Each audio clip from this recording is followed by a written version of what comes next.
It started on an ordinary Tuesday night in Manhattan.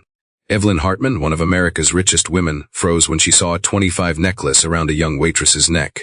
The simple silver locket was identical to the one she'd given her daughter, who died 27 years ago. In that moment, Evelyn's perfectly controlled world began to unravel. On an ordinary Tuesday evening, the silver ivy was alive with the kind of glittering energy that only Manhattan could produce. The city's elite filled the restaurant, their laughter mingling with the soft clinking of wine glasses and the muted hum of conversation. Waiters moved swiftly between tables, carrying plates of seared salmon truffle pasta and perfectly chilled champagne. Beneath the low golden lights, everything shimmered: the cutlery, the crystal, the ambition.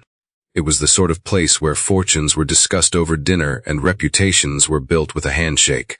At a corner table near the window sat Evelyn Hartman, the woman who had built an empire from scent and color. Her cosmetics line, Hartman Beauty Group, had transformed from a small boutique brand into a global powerhouse worth billions. At 72, Evelyn was the embodiment of American success, poised, powerful, and perfectly put together. Every hair of her platinum bob was in place, her makeup immaculate, her presence commanding. People often described her as a woman made of marble, beautiful, cold, untouchable. But that evening, something as small as a flash of light was about to crack the stone. As Evelyn reached for her glass of merlot, a glint of silver caught her eye. Across the room, a young waitress was balancing a tray of desserts, moving with quiet grace through the crowded dining area. The light from the chandelier struck a tiny pendant around her neck, a simple heart-shaped locket, worn and scuffed from years of use. The sight hit Evelyn like a physical blow. Her breath stalled. For a moment, the noise of the restaurant faded into a distant blur. She leaned forward slightly, eyes narrowing, trying to make sure she wasn't imagining it, that necklace, that exact design. She knew it better than her own reflection. The locket had been a custom piece, designed nearly 3 decades earlier. Evelyn had commissioned it for her daughter, Caroline, when she was pregnant with her first child. It was supposed to be a symbol of protection, something sentimental for her to pass down. Caroline had adored it, had never taken it off. And then she was gone. The doctors at Newark General had told Evelyn there were complications during childbirth, that Caroline hadn't survived, that the baby had been adopted privately after the tragedy.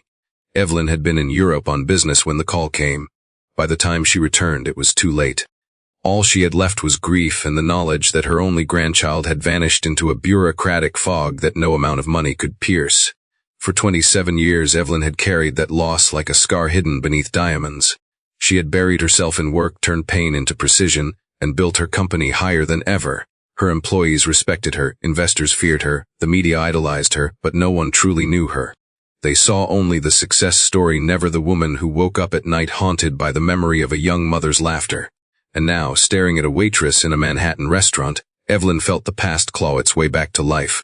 The waitress, Ava Brooks, according her name tag, moved toward a nearby table, oblivious to the attention she had drawn. She couldn't have been more than 27 or 28, with soft brown skin, bright eyes, and an unassuming smile that seemed out of place among the city's hardened expressions.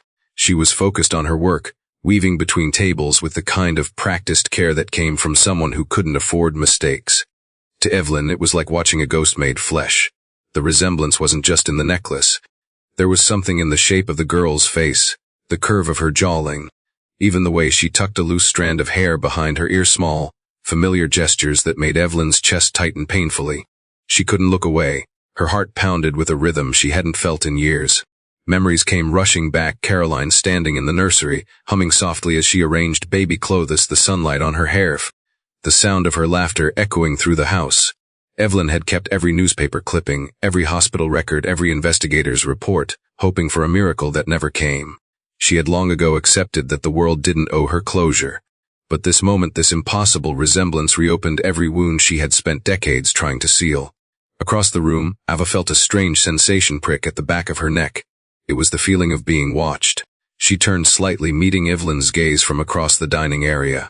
The older woman's expression was unreadable shock, disbelief, something deeper. Ava blinked, unsure what to make of it. Rich customers sometimes stared, sometimes complained, sometimes flirted, but this was different. There was recognition in that look, as if the stranger across the room saw something in her that she herself didn't understand. Ava had grown up without a family, bounced between foster homes, group shelters, and finally independence. The silver locket was the only thing she'd ever owned that felt like it belonged to her. It had been found around her neck when she was discovered as an abandoned newborn at Newark General Hospital. Every social worker who handled her case had commented on it, wondering if it might one day help trace her roots. But the engraving on the back, the faint initials CL, had led nowhere. Over the years, the story of her past had turned into something distant and abstract, a puzzle she no longer believed she could solve. Now, without warning, that forgotten piece of her life was drawing attention again, and not from just anyone, but from one of the most powerful women in New York. Evelyn's hand trembled slightly as she set down her wineglass. She told herself she was being irrational. There were thousands of similar necklaces in the world. It couldn't possibly be the same one. Yet deep down she knew the truth wasn't coincidence. She felt it in her bones, a mother's instinct sharpened by loss. The logical part of her mind fought to maintain control, but emotion had already taken over. The air around her felt heavier, her throat tight. For the first time in decades, she didn't know what to do. The waiter came by to check on her, but Evelyn barely registered his presence. Her gaze remained fixed on Ava, tracking her every movement. Each second that passed made the resemblance stronger, the connection more undeniable. Finally, as Ava passed by her table carrying a tray of espresso cups, Evelyn spoke her name softly. The young woman turned, startled eyes wide with confusion. Their gazes locked again, and something shifted, a flicker of recognition neither could explain. In that suspended heartbeat, Evelyn Hartman's meticulously ordered world began to crumble. Every wall she had built, every layer of ice she had wrapped around herself, started to melt under the heat of one impossible truth.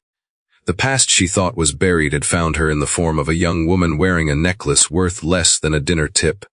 Around them, the restaurant continued its rhythm, the laughter, the music, the movement of wealth and privilege, but for Evelyn and Ava, time itself seemed to hesitate. One woman was about to rediscover the piece of her heart she had lost 27 years earlier. The other was about to learn that the life she'd known was built on someone else's secret. Neither of them yet understood what that moment meant, but destiny, disguised as a simple silver locket, had just taken a seat at the silver ivy. Evelyn Hartman's hand froze halfway to her glass. The realization crashed through her like a tidal wave, and for the first time in decades, she felt her body betray her. Her pulse pounded in her ears, her chest grew tight, her fingers trembled against the linen tablecloth. All around her, the rhythm of the silver ivy carried on, the waitstaff gliding between tables, the murmur of polite conversation, the faint jazz spilling from hidden speakers, but she was somewhere else entirely. Pulled backward through 27 years of grief she had never truly escaped. The air felt thin, the world impossibly distant. Across the room, that young woman, the waitress with the locket, had just turned toward her again, and Evelyn's heart cracked open. It was impossible, yet there she was, a living echo of Caroline. The resemblance was undeniable now that Evelyn had allowed herself to truly see. The same high cheekbones, the same determined chin softened by kindness. The same light in the eyes that once lit up Evelyn's townhouse when her daughter came home from college. She had trained herself not to dwell on those memories, had buried them beneath years of business deals and board meetings. But seeing that face again ripped the stitches from an old wound she thought had long scarred over. She felt exposed, raw, undone in a room full of strangers who knew her only as the indomitable Evelyn Hartman, the woman who never faltered. Ava Brooks was standing only a few feet away now, setting down cappuccinos for the couple at the next table. She smiled politely, thanked them, tucked a strand of hair behind her ear. The gesture hit Evelyn like a punch to the chest. It was so distinctly Caroline that the older woman's composure fractured. She blinked hard, trying to hold herself together, but her vision blurred. The shimmer of tears distorted the restaurant's golden lights into halos. She wasn't someone who cried in public. She hadn't cried at her husband's funeral, hadn't cried when investors tried to oust her, hadn't cried when the headlines called her ruthless. Yet here she was, tears threatening to spill because of a young waitress wearing a cheap necklace. Her assistant, seated across from her, noticed the sudden shift and leaned forward with concern. Evelyn barely heard her. Every sound seemed muffled by the storm gathering inside her chest. Her entire being was locked on that piece of jewelry, the faint glint of silver, the small heart-shaped charm with the engraving she knew by touch alone. "To see all my love, Mom." Those were the words she had chosen when she gave it to her daughter. The letters had been carved in an elegant script, and she remembered running her fingers over them on the night Caroline left for the hospital. Evelyn had promised she would be there in the morning, had even planned to fly back early from London. Instead, the call came at dawn. Complications, hemorrhage, the baby alive but adopted under special circumstances. She had spent years trying to decode what that meant. Her throat tightened, the waitress moved past her table again, and instinct took over. Evelyn reached out, her voice barely more than a whisper, but edged with urgency. Ava turned, startled, clutching her tray. For a moment, neither moved. The connection between them was almost tangible. The older woman's eyes, sharp and gray, searched the younger one's face as if scanning for proof. Ava looked nervous, unsure whether she'd done something wrong. "Can I help you?" she asked cautiously, glancing toward her manager across the room. Evelyn's lips parted but no words came. Her mind was a blur of disbelief and desperate hope. Finally, she forced herself to speak. "That necklace, where did you get it?" Ava hesitated, instinctively raising a hand to touch the locket at her collarbone. Her confusion deepened. Customers rarely noticed something so personal. "It was given to me," she said softly, unsure why the question felt heavier than it should. "I've had it since I was a baby." Evelyn's breath caught. The room tilted slightly, her pulse accelerating. It was true then. She wasn't imagining this. She could feel every fragment of the last 27 years aligning into one unbearable truth. The child they told her was gone hadn't been adopted at all. She had been lost, misplaced, or worse, taken. The waitress looked uneasy now, glancing around for support. The restaurant manager, Charles Reed, was already making his way over, his expression tightening as he saw Evelyn's face. He recognized her instantly. Everyone in New York did, but there was something else flickering in his eyes, something like panic. Evelyn barely noticed him. Her gaze stayed fixed on the girl in front of her. Emotion surged up, unstoppable, and before she could stop it, a tear slipped free, tracing a clean line through her foundation. The last time she had cried like that was the day she saw Caroline's coffin lowered into the ground. The diners around her began to take notice. Phones shifted subtly, conversations slowed. To see Evelyn Hartman, one of the city's most formidable figures, on the verge of breaking down was unthinkable. Yet she no longer cared about appearances or whispers. The world had narrowed to a single point: this young woman and the story behind that necklace. When Charles stepped closer, offering his professional smile and carefully measured tone, Evelyn barely registered his presence. "Mrs. Hartman, can I assist you with something?" he asked, attempting to diffuse the scene. Evelyn's voice came out low but firm, carrying the authority of someone used to commanding boardrooms. "I need to speak with her, alone." Charles blinked, uncertain how to respond. Ava's eyes widened. She shook her head slightly as if to apologize. Evelyn could see the fear there, the fear of losing a job, of disappointing a manager, of being pulled into something she didn't understand. The older woman reached for her purse, pulled out a folded $100 bill, then another, stacking them on the table until the crisp notes formed a small pile. "Please," she said, her voice cracking with emotion. 5 minutes, that's all I ask." Around them, curiosity rippled through the dining room. A few guests exchanged glances. Here someone began recording discreetly. Charles hesitated, weighing his options. The restaurant's reputation depended on clients like Evelyn Hartman, but so did his sense of control. He finally nodded curtly, gesturing toward the hallway that led to his office. Ava looked at him, uncertain, and he gave a tight nod of permission. Evelyn stood abruptly, her chair scraping against the polished floor, and followed the waitress toward the back of the restaurant. The walk felt endless. The stairs, the murmurs, the flash of phones, it was all background noise. Evelyn barely noticed any of it. Ava led her through the narrow hallway lined with framed photos of celebrity guests and into the manager's office.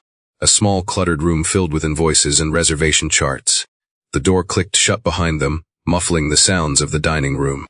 Evelyn turned to face her, hands trembling, the weight of decades pressing down on her shoulders.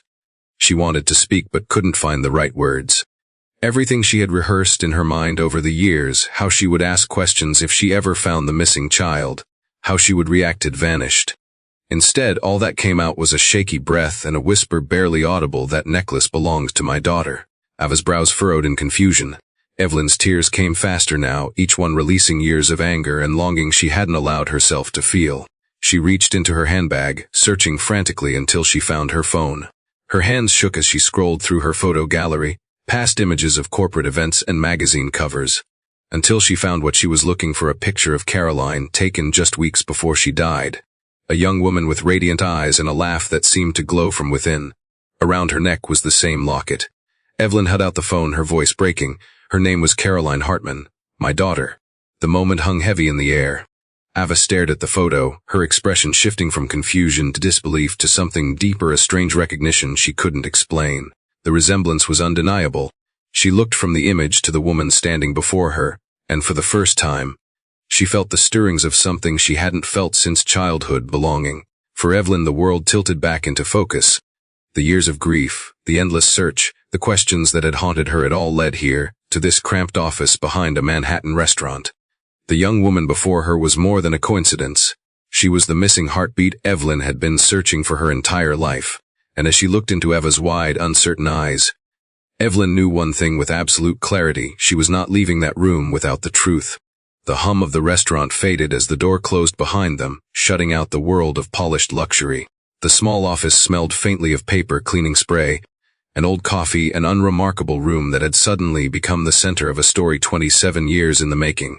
Ava stood near the desk, her hands clasped tightly in front of her, trying to understand why a billionaire had followed her here. Across from her, Evelyn Hartman was struggling to breathe evenly, clutching her handbag like a lifeline. She looked so out of place in that cramped space, her tailored navy suit, the diamond earrings, the aura of authority, all of it seemed to belong to another universe. Yet her eyes, red-rimmed and raw, belonged to someone who had just been hit by the weight of an old grief resurrected.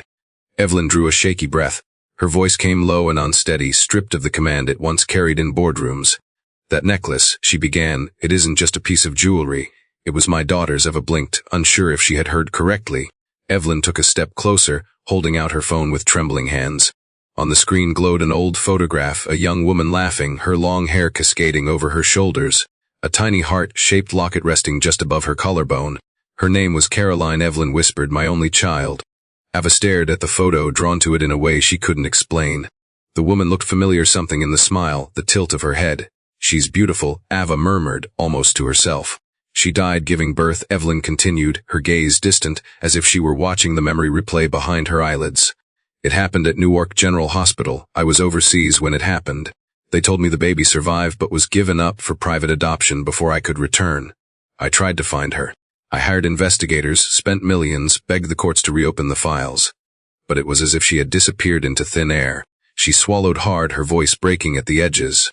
"And now, 27 years later, I see you standing in front of me wearing the same necklace I gave my daughter the night before she went into labor." The words hung between them like something heavy and undeniable. Ava shook her head slightly, her mind racing. "That can't be," she said quietly. "I was found in a hospital bathroom. No one ever claimed me. They said I was abandoned, and they named me Ava Brooks. I grew up in foster care." She reached for the locket unconsciously, fingers brushing against the engraved initials she had memorized as a child. "I've worn this my whole life. It's all I have from before." Evelyn's lips parted, her expression twisting with both horror and recognition. "A bathroom," she echoed. "You were found in a bathroom." "Which hospital?" "Newark General," Ava replied slowly. "March 15th, that's what the file said." The color drained from Evelyn's face. Her hand flew to her mouth, a soft gasp escaping before she could stop it. "That's the exact day Caroline died," she whispered. "That's the same hospital." Her knees felt weak. She reached for the edge of the desk to steady herself. The pieces were falling into place faster than her heart could handle.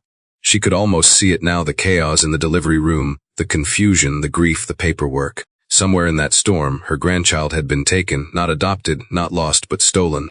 Ava watched her, torn between disbelief and an inexplicable ache rising in her chest. "You think I'm your granddaughter?" she asked, the words trembling as they left her mouth. "I don't just think it," Evelyn said, her eyes glistening. "I feel it. Every part of me knows it. But we'll prove it scientifically. A DNA test immediately." She reached for her phone again, scrolling to a contact labeled "Private Lab Director." Her decisiveness returned, though her voice still quivered with emotion. Ava hesitated, overwhelmed. Her whole life had been built on the assumption that no one wanted her. Now a stranger was standing in front of her, claiming her as family. The older woman paced the small room, her heels clicking against the tile as she tried to contain the flood of emotions. "For years, I believed my granddaughter had been placed with a loving family. I told myself she was safe, cared for, happy." She stopped, turning toward Ava.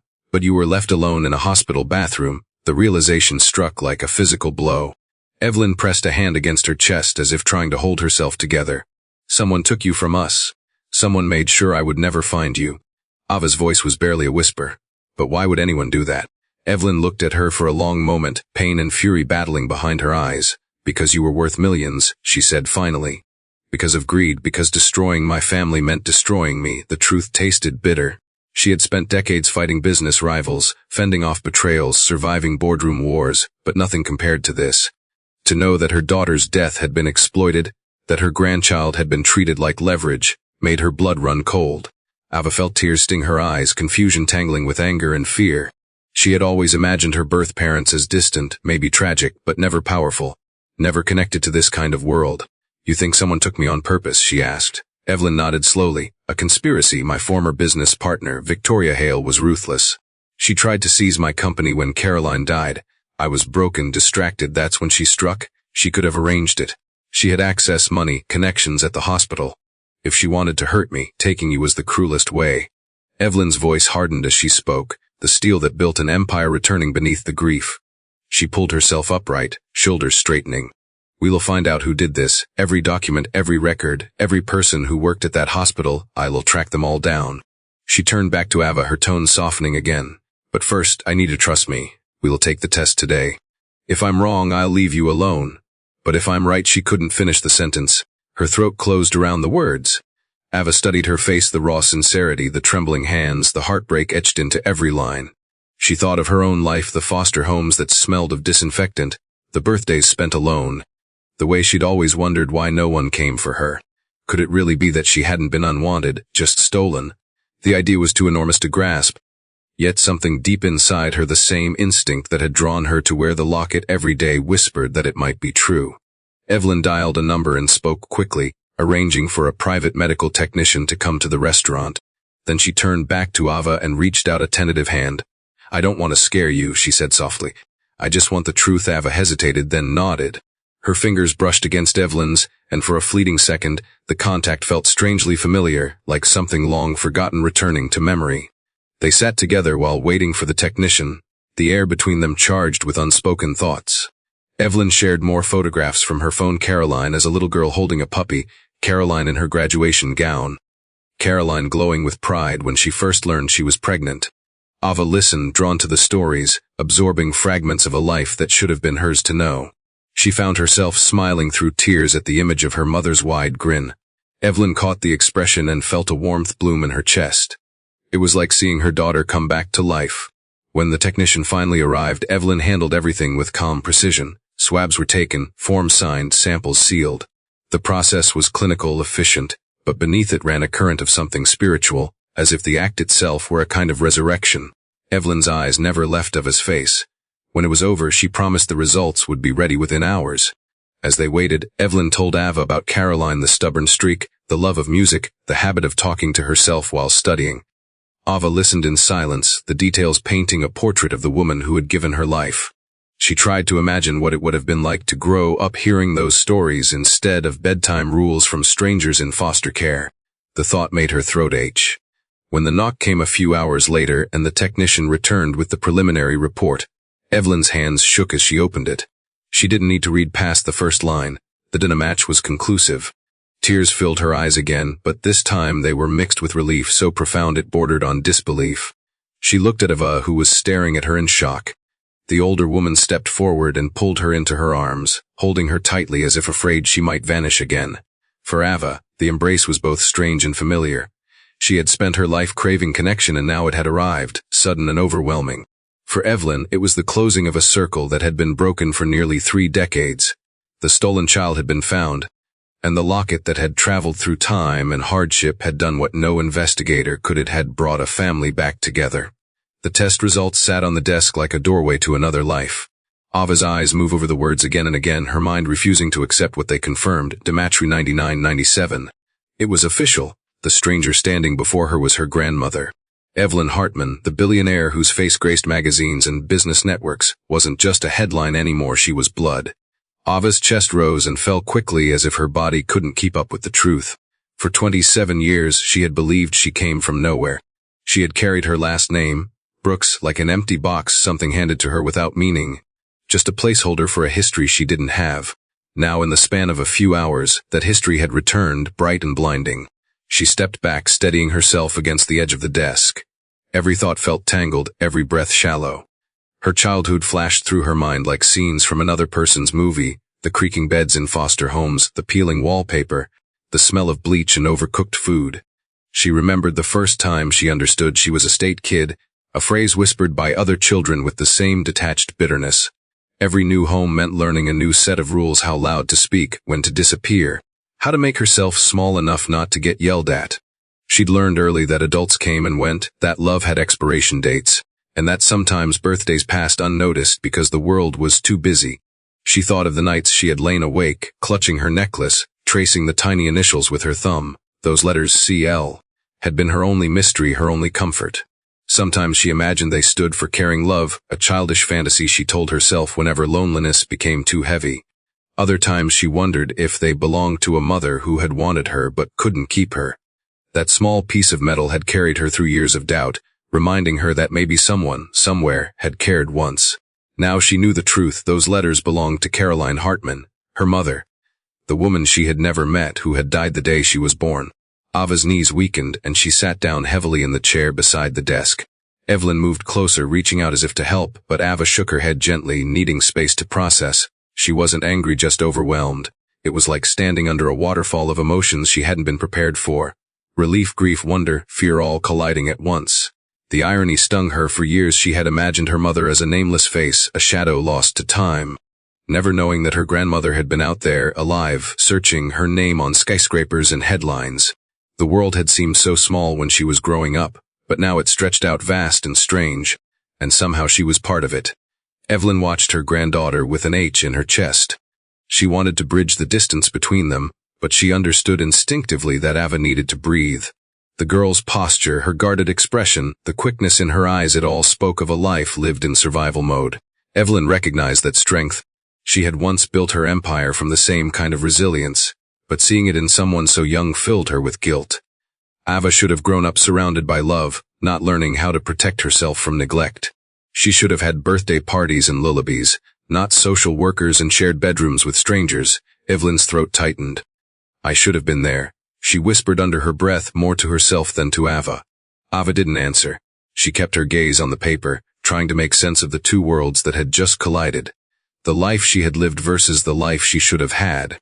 She pictured what it might have been like growing up in Evelyn's world: private schools, vacations, laughter, the smell of expensive perfume instead of disinfectant. She imagined birthdays with candles and hugs, not caseworkers signing forms. The thought made her stomach twist. She wasn't jealous. She was mourning the childhood that had been stolen from her. I don't even know who I am anymore, she said finally, her voice quiet but steady. All my life, I thought I was just another kid who didn't matter. Now you were telling me I'm part of this legacy. She looked up, meeting Evelyn's eyes for the first time since the results had arrived. What am I supposed to do with that? Evelyn crossed the small distance between them, her expression soft but determined. You don't have to do anything yet, she said gently. You don't owe anyone an answer right now, not even me. But you deserve to know the truth. You deserve the chance to decide who you want to be. She paused, her voice trembling slightly. I can't give you back what you lost, but I can promise you'll never have to face this world alone again. The sincerity in her tone cracked something open in Ava. For years she had built walls around herself, learning not to trust promises. But this one felt different, not because it came from wealth or power, but because it came from pain. Evelyn wasn't just a billionaire. She was a mother who had buried her child and spent nearly 3 decades searching for the last piece of her family. That kind of devotion couldn't be faked. Ava felt her throat tighten, and she blinked rapidly, trying to keep the tears at bay. In her mind, she saw flashes of the people who had shaped her life in fragments: the kind foster mother who had taught her to bake cookies, the cold one who made her scrub floors as punishment, the friends who came and went with each move. They were all pieces of a patchwork life, and she realized that every struggle, every disappointment had led her here, to this exact moment. If she had been adopted by someone else, if she had lived a different life, she might never have crossed paths with Evelyn. Maybe fate, cruel as it had been, had finally circled back to make things right. The older woman sat down across from her, her voice softening. When I saw you out there, I thought I was hallucinating. You looked so much like her. The same eyes, the same way of smiling before you speak. Caroline would have loved you so much. She was the kindest person I ever knew. Evelyn's words came slowly, reverently, like a prayer she had kept locked inside. She pulled a photo from her purse, a candid picture of Caroline at 20, hair blowing in the wind, a gentle smile on her face. Ava stared at it, then looked up at Evelyn. Do you have more pictures? She asked. Evelyn nodded, her face lighting with a mix of sadness and joy. Hundreds. They spent the next hour flipping through digital albums on Evelyn's phone. Ava absorbed every detail: the way Caroline's eyes sparkled, the way she stood with her hands on her hips when she laughed. For the first time, Ava felt connected to something larger than herself, like roots growing backward through time to anchor her to a family she never knew existed. Each photo was both a gift and a wound, a glimpse of what might have been. She listened as Evelyn described Caroline's stubbornness, her dream of becoming a doctor, her compassion for others. Ava found herself smiling through tears. She sounds amazing, she whispered. Evelyn smiled faintly. She was. And she would have been proud of you. The words landed deep. No one had ever said that to Ava before, proud. It was such a simple word, but it carried the weight of everything she had missed: approval, love, belonging. She let herself cry, quiet tears that came not from pain but from release. Evelyn reached across the desk and took her hand. For a long moment neither spoke. There was nothing to say. Two lives broken in different ways had finally found each other. As the night deepened outside, the city lights of Manhattan glowed through the frosted glass of the office door. The restaurant had emptied, leaving only faint echoes from the dining room. Ava felt different now, not yet whole but no longer hollow. She didn't know what would happen next, whether she could fit into Evelyn's world, whether she even wanted to, but for the first time in her life, she didn't feel invisible. She felt seen, she felt real. Evelyn rose from her chair, her posture still elegant but her expression softened by gratitude. "Come home with me tonight," she said quietly. "You don't have to decide anything. Just come see where your mother grew up." Ava hesitated, torn between the instinct to protect herself and the longing that had lived inside her for as long as she could remember. After a moment she nodded. As they stepped out of the small office into the glittering city night, Ava looked up at the skyline, the tall glass towers glowing against the dark. Somewhere up there was the penthouse that had once belonged to her family, the life that had been stolen. But walking beside her was the woman who had never stopped looking. And for Ava that was enough to take the first step toward becoming who she truly was. Evelyn barely slept that night. The city moved outside her penthouse windows, traffic lights pulsing, taxis sliding through the streets, the faint echo of horns rising like waves, but her mind refused to rest.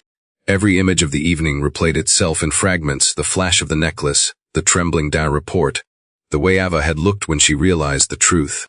The joy of finding her granddaughter was tangled with something darker. The more Evelyn thought about the details, the less sense they made. A baby doesn't simply vanish from a hospital. Paperwork, nurses, birth records, discharge forms, none of it disappears without help. It wasn't chances. It was orchestration. Someone had wanted that child gone. She sat by the window with a cup of black coffee growing cold in her hands. The penthouse was quiet, the kind of expensive quiet that usually comforted her. Tonight it felt unbearable. She had built this place after Caroline's death, filling it with marble and glass, a monument to control. Now it felt like a museum of avoidance. For 27 years, she had accepted what she'd been told, that the baby was adopted through a private agency, that it was too late to reverse it, that grief was the only thing left. She had signed papers she never read carefully enough because the pain was too heavy. And now, realizing that her granddaughter had been left in a hospital bathroom to die, the guilt burned through her like acid. When dawn finally brushed across the skyline, Evelyn rose with a new kind of energy, cold, focused.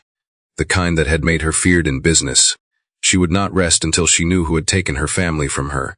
She had spent a lifetime mastering power. Now she would use every ounce of it for justice. She started by calling her attorney, Mark Jensen, who had been with her company for 20 years and owed her more than one favor. He arrived at the penthouse within an hour, looking uneasy as he stepped into her study lined with art and family photos. Evelyn didn't bother with pleasantries. "I want every document from Newark General Hospital from March 1998, she said. "Birth records, staff rosters, financial ledgers, anything. I don't care if you have to subpoena the state or buy the building." Mark tried to remind her that such records were sealed, that privacy laws could make the process difficult. She cut him off with the kind of stare that had ended board meetings. "Then unseal them. I don't care what it costs." As he left, Evelyn placed another call, this one to a private investigator she'd used years ago for corporate espionage cases, a woman named Dana Corbin. Dana was ex-spy, sharp as broken glass, the sort of person who found things others wanted hidden. Within hours, she was sitting across from Evelyn in the kitchen, flipping open a black notebook. Evelyn slid a photo of Ava across the marble countertop. "That's my granddaughter," she said quietly. "She was taken from Newark General the night her mother died. I want to know who was working there, who handled the birth, who processed the paperwork. I want everything." Dana studied the picture, then nodded once. "I'll find them." By the end of the day, Evelyn's life had transformed into an operation. Her staff was instructed not to disturb her unless it was essential.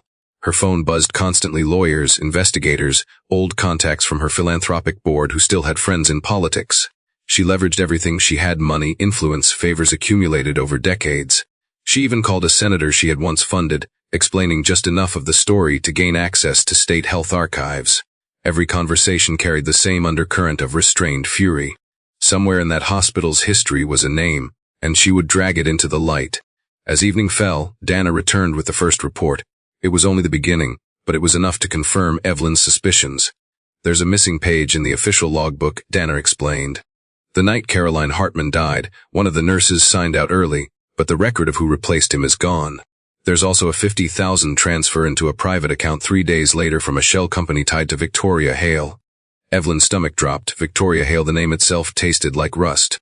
Victoria had once been her partner and closest friend. Together they had built Hartman Beauty Group into an empire. But after Caroline's death, Victoria had turned predatory. She had tried to push Evelyn into retirement, attempted to wrestle control of the board, whispered rumors that grief had made her unstable. Evelyn had beaten her back, but the betrayal had carved deep scars. Victoria had been charming and manipulative, capable of smiling while drawing blood. The thought that she might have orchestrated the disappearance of Evelyn's grandchild made everything inside her go still. Victoria had died in a car accident 15 years ago, but suddenly even that felt suspicious. She turned toward the window, the city lights painting reflections across the glass. "She did this," Evelyn muttered. "Victoria took my granddaughter to destroy me." Dana hesitated. "If she's dead, we'll need to trace anyone who worked with her: assistants, lawyers, accountants. Someone handled the money." Evelyn nodded, her jaw tightening. "Find them all." Meanwhile, Ava slept fitfully in one of the guest rooms upstairs, unaware of the storm gathering around her grandmother.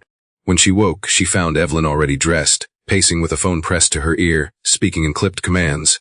The transformation startled Ava.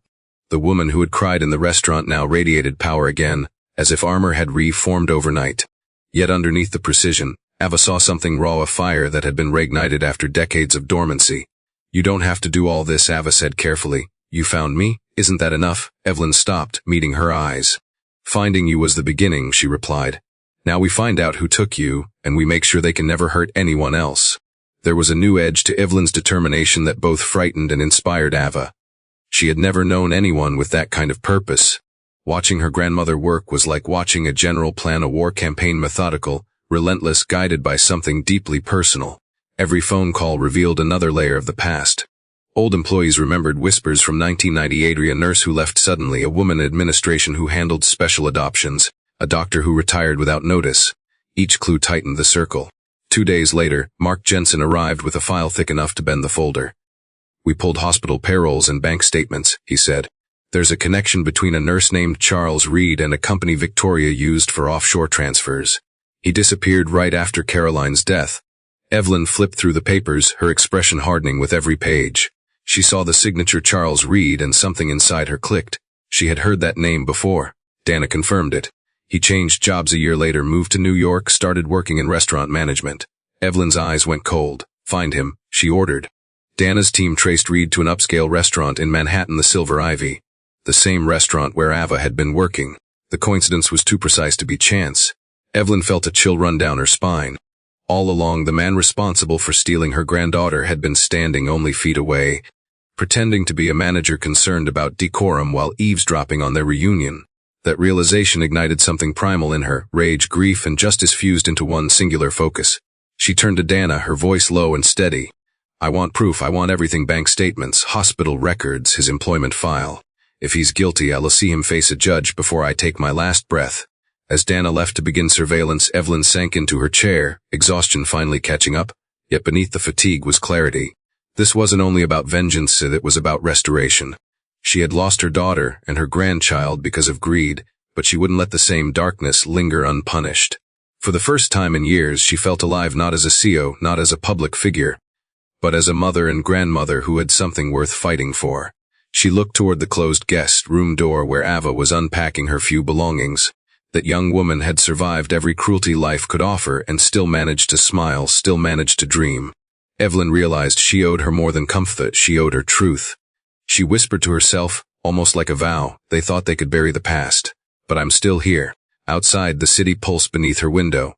Somewhere out there, the people who had stolen her granddaughter were living their lives, believing their sins were forgotten. Evelyn Hartman poured herself another cup of coffee, eyes sharp, heart steady. She wasn't a woman who forgave easily, and she had no intention of stopping until every lie from that night in 1998 was brought into the light. The confirmation of Ava's identity had already changed everything, but for Evelyn Hartman, it was only the start of a reckoning that had been postponed for 27 years. The morning after the DA results were made official, she sat in her private office overlooking Central Park, a view that had once filled her with pride. Now it meant nothing. The skyline glittered in the distance, the city that had worshipped her success moving at its usual relentless pace. But Evelyn's mind was locked on a single name: Charles Reed, the man who had once been a nurse at Newark General Hospital. The man whose signature appeared in the records on the night her daughter died. The man who had vanished with $50,000 and left a baby to be found in a bathroom. Her investigator, Dana Corbin, arrived precisely at 8, carrying a folder so thick it was bound with a leather strap. Evelyn's coffee sat untouched as Dana spread the papers across the glass desk. "We have him," she said simply. "Charles Reed, age 55. He's been working under the same name. He didn't even bother to change it legally. After leaving Newark, he moved to New York and took a job in restaurant management. He's currently the general manager at the Silver Ivy." Evelyn's pulse quickened. The same restaurant where Ava had been working. Fate had a cruel sense of irony. Dana continued, flipping to another page. "We traced the money. The original payment, $50,000, was transferred from an account belonging to a shell corporation tied to Victoria Hale's legal team. We also found a second deposit, smaller but consistent, made annually for 5 years after the incident. Hush money, most likely. Then it stopped right around the time Victoria's car went off the highway." Evelyn stared at the documents, the proof finally in front of her. Every number like a nail in a coffin that had been left open too long. "He's been living freely all this time," she murmured, anger simmering beneath her calm, "running restaurants, smiling at customers, while my granddaughter served under him like a servant." Meanwhile, across the city, Charles Reed was having the worst week of his life. He had felt uneasy ever since that scene in the restaurant. The moment he'd seen Evelyn Hartman's face go pale, he'd known the past was clawing its way back. When she and Ava disappeared into his office, his hands had begun to sweat. He had listened at the door, catching fragments of their conversation, the words hospital, necklace, daughter. It was enough to make his stomach twist. He'd gone home that night, pacing his small apartment in Queens, his mind spinning through every lie he'd told himself over the years. He had convinced himself it was over, that what he'd done was buried, that the baby he'd left in that bathroom had been found, cared for, adopted. But now, the truth had returned in the form of a billionaire who would never forgive. He tried to carry on as usual, running the restaurant, pretending nothing had changed. But every time the door opened, his heart jumped. Every phone call made him flinch. He could feel invisible eyes watching him. When Dana's team started their quiet surveillance, an unmarked car parked across the street. A new customer who stayed too long at the bar, he noticed. He wasn't stupid. Paranoia had kept him alive this long. He started drinking more, staying later at work, sleeping less. His dreams were full of babies crying and hospital corridors that never ended. Evelyn's operation grew larger by the day. She wasn't content with partial answers. She wanted a case airtight enough to crush anyone who had been part of the conspiracy. Her legal team compiled financial trails, medical logs, and sworn statements from former hospital staff. Dana tracked down a retired clerk who admitted under questioning that she'd been told to process an adoption that never actually existed. The pieces fit together like a puzzle finally snapping into place. "He took the baby," Dana said one evening as they sat in Evelyn's office. "He thought he'd get away with it because you were grieving and out of the country. The adoption papers were forged, the hospital was paid to look the other way, and the child was abandoned so it couldn't be traced. They underestimated how long you'd remember." Evelyn leaned back in her chair, eyes glinting with a mixture of fury and satisfaction. "They thought I'd give up," she said. "They didn't understand that grief can turn into fuel." She picked up a framed photo of Caroline, tracing the outline of her daughter's face with her thumb. "We'll make sure they answer for every second of what they did." By the end of the week, the case file was complete. Dana handed it to the district attorney's office, though she warned Evelyn that old crimes were hard to prosecute. "It's been 27 years, Dana reminded her. "The statute of limitations might protect some of them." Evelyn's response was ice cold. "Then we'll find crimes that aren't protected: fraud, bribery, tax evasion. You can bury the truth under paper, but I will dig through every page." Her determination was terrifying even to those who worked for her.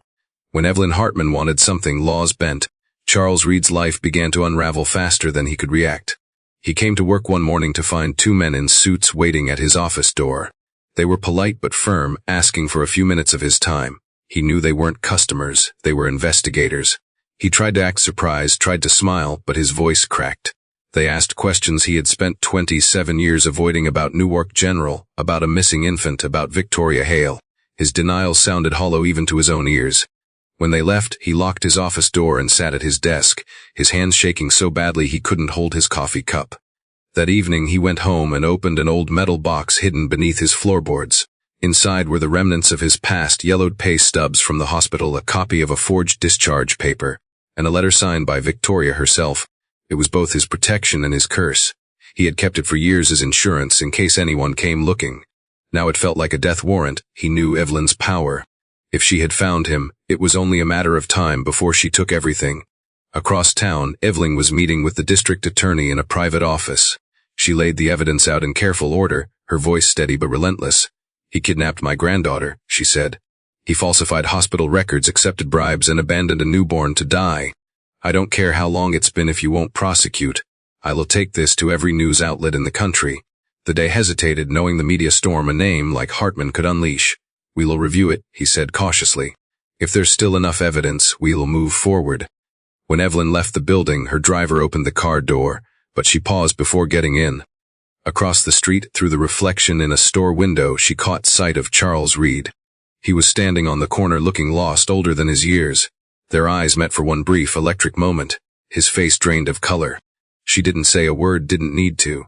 The look she gave him was enough to promise that his time was up. That night he packed a suitcase. He thought about disappearing again, South America, maybe, or somewhere rural where no one asked questions. But as he zipped the bag shut, a knock sounded on the door. When he opened it, 2 detectives stood waiting, their badges flashing under the hallway light. One spoke in a calm voice. "Charles Reed, you need to come with us." He didn't resist. The fight had left him long ago. Back at her penthos, Evelyn received the call just past midnight. Dana's voice came through the phone, crisp and controlled. "They've brought him in. He's agreed to talk." Evelyn exhaled slowly, the first breath of relief she'd felt in years. "Then it begins," she said. She walked to the window, looking out over the glittering city. Somewhere below, justice was finally waking up after decades of sleep. For Charles, the interrogation room was a box of ghosts. He told them everything.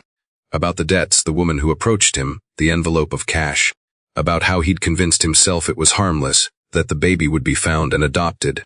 But when they asked who gave the order, his voice cracked. "Victoria Hale," he said. "She wanted to ruin Evelyn. Said the baby was the perfect way." His confession was recorded, typed, sealed. It would be the foundation of the case. When Evelyn heard the full account, her hands tightened around the phone. The final piece had fallen into place. The woman she had once trusted most had orchestrated her greatest loss. Yet even in death, Victoria had failed. Evelyn had survived, and the truth had finally come home. She turned toward the photograph of Ava on her desk and smiled faintly. "We've waited long enough," she whispered. "Now they'll answer for what they did." When Evelyn Hartman finally received the full transcript of Charles Reed's confession, she read it 3 times before saying a word. The pages trembled slightly in her hands, not from fear but from fury contained too long. There it was in black and white, the truth she had been chasing for nearly 3 decades. Victoria Hale, her late business partner, had orchestrated the theft of her granddaughter. She had paid off a desperate nurse drowning in gambling debts to take a newborn from the maternity ward and make sure she vanished. The plot had been so cruel, so personal, that Evelyn could almost hear Victoria's smooth, condescending voice whispering between the lines. It was exactly the kind of vengeance she would have chosen, elegant, final, impossible to trace. For years, Evelyn had wondered how she could have been so blind. She had trusted Victoria, even loved her like a sister. They had built Hartman Beauty Group together, 2 women carving their names into an industry dominated by men. They had shared hotel rooms during product tours, traded secrets over champagne, laughed about the future. But Evelyn now saw that Victoria's ambition had no limit. When Caroline died and Evelyn retreated into grief, Victoria had seen opportunity. She had wanted control of the company and knew Evelyn's emotional collapse would make her vulnerable. Destroying her family ensured she would never recover.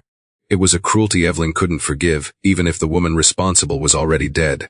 She called Dana Corbin that evening, her voice steady but ice cold. "We're not stopping with Reed," she said. "I want everyone who helped her, everyone who knew, everyone who profited." Dana didn't hesitate. "We'll follow the money." Hale's network was wide: lawyers, accountants, hospital staff. "They'll have left traces." Evelyn's reply was simple. "Then pull every thread until it unravels." Over the next several weeks, that's exactly what they did.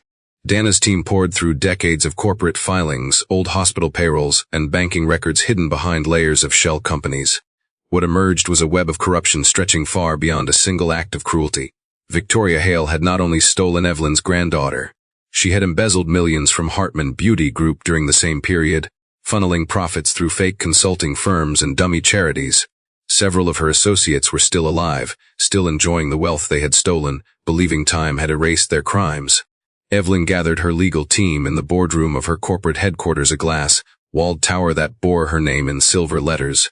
Her executives watched her with a mix of awe and fear as she spread the evidence across the table: bank statements, forged contracts, witness statements.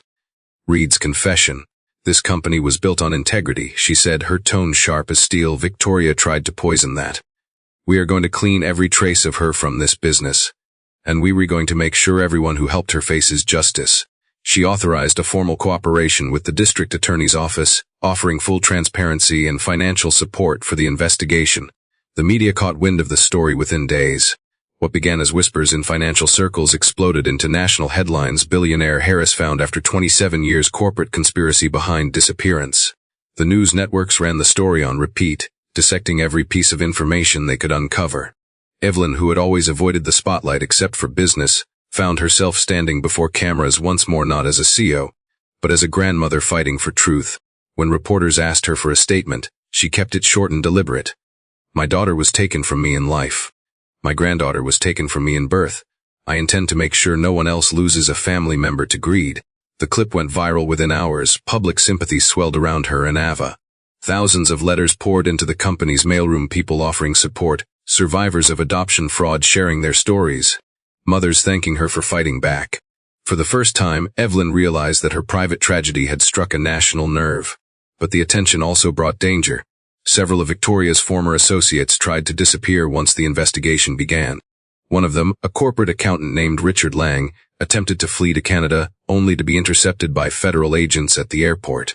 Another, an attorney who had signed the falsified adoption paperwork, turned himself in after receiving a subpoena. Each arrest widened the scandal, drawing new headlines and deeper outrage. Ava watched it all unfold from the sidelines, both fascinated and shaken. She had grown up invisible, and now her face was on television screens across the country. Reporters called her the Lost Harris of New York, a title that felt both surreal and uncomfortable. Evelyn protected her as fiercely as she pursued justice, refusing to let the media exploit her granddaughter's trauma. Still, Ava couldn't escape the whirlwind. She was living in a penthouse surrounded by lawyers and detectives, her every move shadowed by photographers.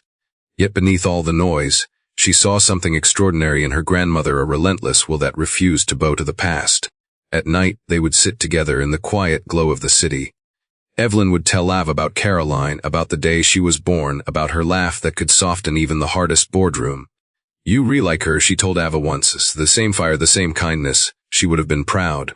Ava would smile faintly, still struggling to believe this new life was real. For her, justice wasn't just about punishing the guilty, it was about reclaiming her story. Meanwhile, Dana's investigation uncovered one final revelation. Among Victoria Hale's private records, buried in a safety deposit box under an alias, was a handwritten letter dated the week of Caroline's death.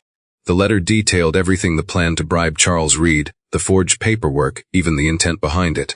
If Evelyn loses the child, she'll lose herself, the note read in Victoria's elegant cursive. And when she does, Hartman beauty will be mine. It was the smoking gun Evelyn needed. The letter was notarized and legally binding, enough to dismantle every defense the remaining conspirators tried to mount. Evelyn presented it to the district attorney personally. This is proof, she said calmly. It wasn't a mistake or a misunderstanding. It was a crime. The day agreed. Within weeks, formal charges were filed: conspiracy, fraud, and obstruction of justice, falsification of medical documents. The hospital administrators who had looked the other way were forced to resign. Lawsuits piled up. The justice system, slow but inevitable, began to turn. Charles Reed, now in custody, became the prosecution's key witness. In exchange for a reduced sentence, he testified against Victoria's surviving accomplices, recounting every detail of the night Ava was born. His testimony was harrowing. The courtroom fell silent as he described how he'd carried the infant down a sterile hallway, how he'd left her wrapped in a blanket in the cold tile bathroom, how he'd told himself it was mercy, not abandonment. Evelyn sat through every word, her hands clenched in her lap, tears sliding down her face. When he looked at her from the witness stand, his voice broke. I thought she'd be adopted, he said weakly. I didn't know she'd be lost. Evelyn didn't respond. Some wounds went too deep for words. By the time the trial concluded, 5 people had been convicted: Reed, 2 of Victoria's accountants, a lawyer, and the hospital's former records supervisor. The media dubbed it the Hartman conspiracy case. Evelyn didn't care about the headlines. What mattered was that the truth had been restored. The system had acknowledged what had been taken from her and from Ava. It could never give them back the years they'd lost, but it could close the wound with honesty. After the verdict, Evelyn stood on the courthouse steps with Ava beside her. Reporters crowded forward, cameras flashing. She took a deep breath, the cool air of early spring brushing her cheeks, and spoke clearly. "Justice doesn't erase pain," she said, "but it reminds the world that some things still matter: truth, family, and love that refuses to die." Her voice carried through the crowd, strong and unwavering. Ava reached for her hand, and together they descended the steps, the flashbulbs following them into the light. That night the city seemed quieter. Evelyn poured herself a glass of wine, staring out over the skyline that had once symbolized ambition and now stood as a monument to survival. She had fought the ghosts of the past and won. Victoria Hale's empire of deceit was gone.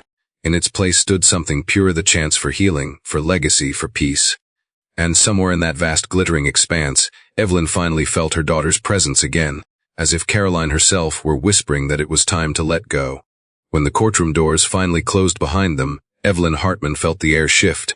The sound of the verdict still echoed in her ears, but beneath it was something quieter, something she hadn't felt in 27 years: peace. Justice had been done. The people who had conspired to destroy her family were either in prison or disgraced, their names stripped from the world of influence they had once ruled. For so long, Evelyn's life had been defined by loss and the need to right it. Now, with the truth exposed, she stood at the edge of something new, yet victory brought its own emptiness. The years she had lost with Ava couldn't be replaced by any sentence or headline. The truth, while necessary, had left her exhausted. Back at her penthouse, the city glittered beneath her windows like a galaxy of distant stars. She sat in the quiet, no longer the warrior of the courtroom, but a woman coming to terms with all that grief had cost her. She ran her fingers over the old locket, the one Ava had worn for so many years, the same one Caroline had once treasured. It had started everything. That small, simple heart had been the only thread connecting 3 generations of women through tragedy and time. Now Evelyn decided it would become the symbol of something far greater than their pain. Ava had changed too. The media frenzy had slowly faded, though the story still lived online and in whispered conversations across New York. The Lost Heiress headlines had given way to curiosity about who she really was. Some people looked at her with awe, others with envy, but Ava tried not to care. What mattered to her was something deeper: the chance to understand the world she'd been denied and to build a bridge between the one she'd survived. She spent mornings walking through Central Park with Evelyn, their conversations slowly shifting from the past to the future. There were awkward moments, of course. Evelyn's formality sometimes clashed with Ava's quiet independence. But beneath their differences, something steady had begun to grow: love, trust, the fragile start of family. One afternoon, as they sat on a bench watching children play near the fountain, Ava spoke the thought that had been circling her mind for weeks. "We can't be the only ones," she said softly.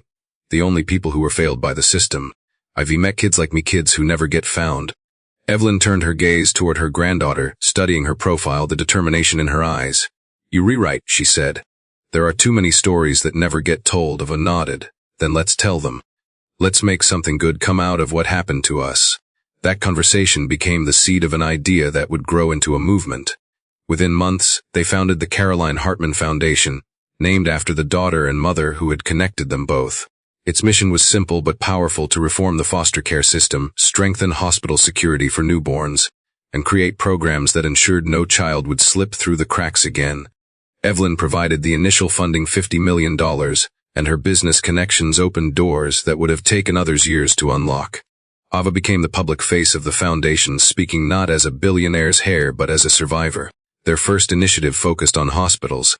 Together with lawmakers and medical experts, they developed a tracking system for newborns, using modern technology to prevent child abduction or identity loss.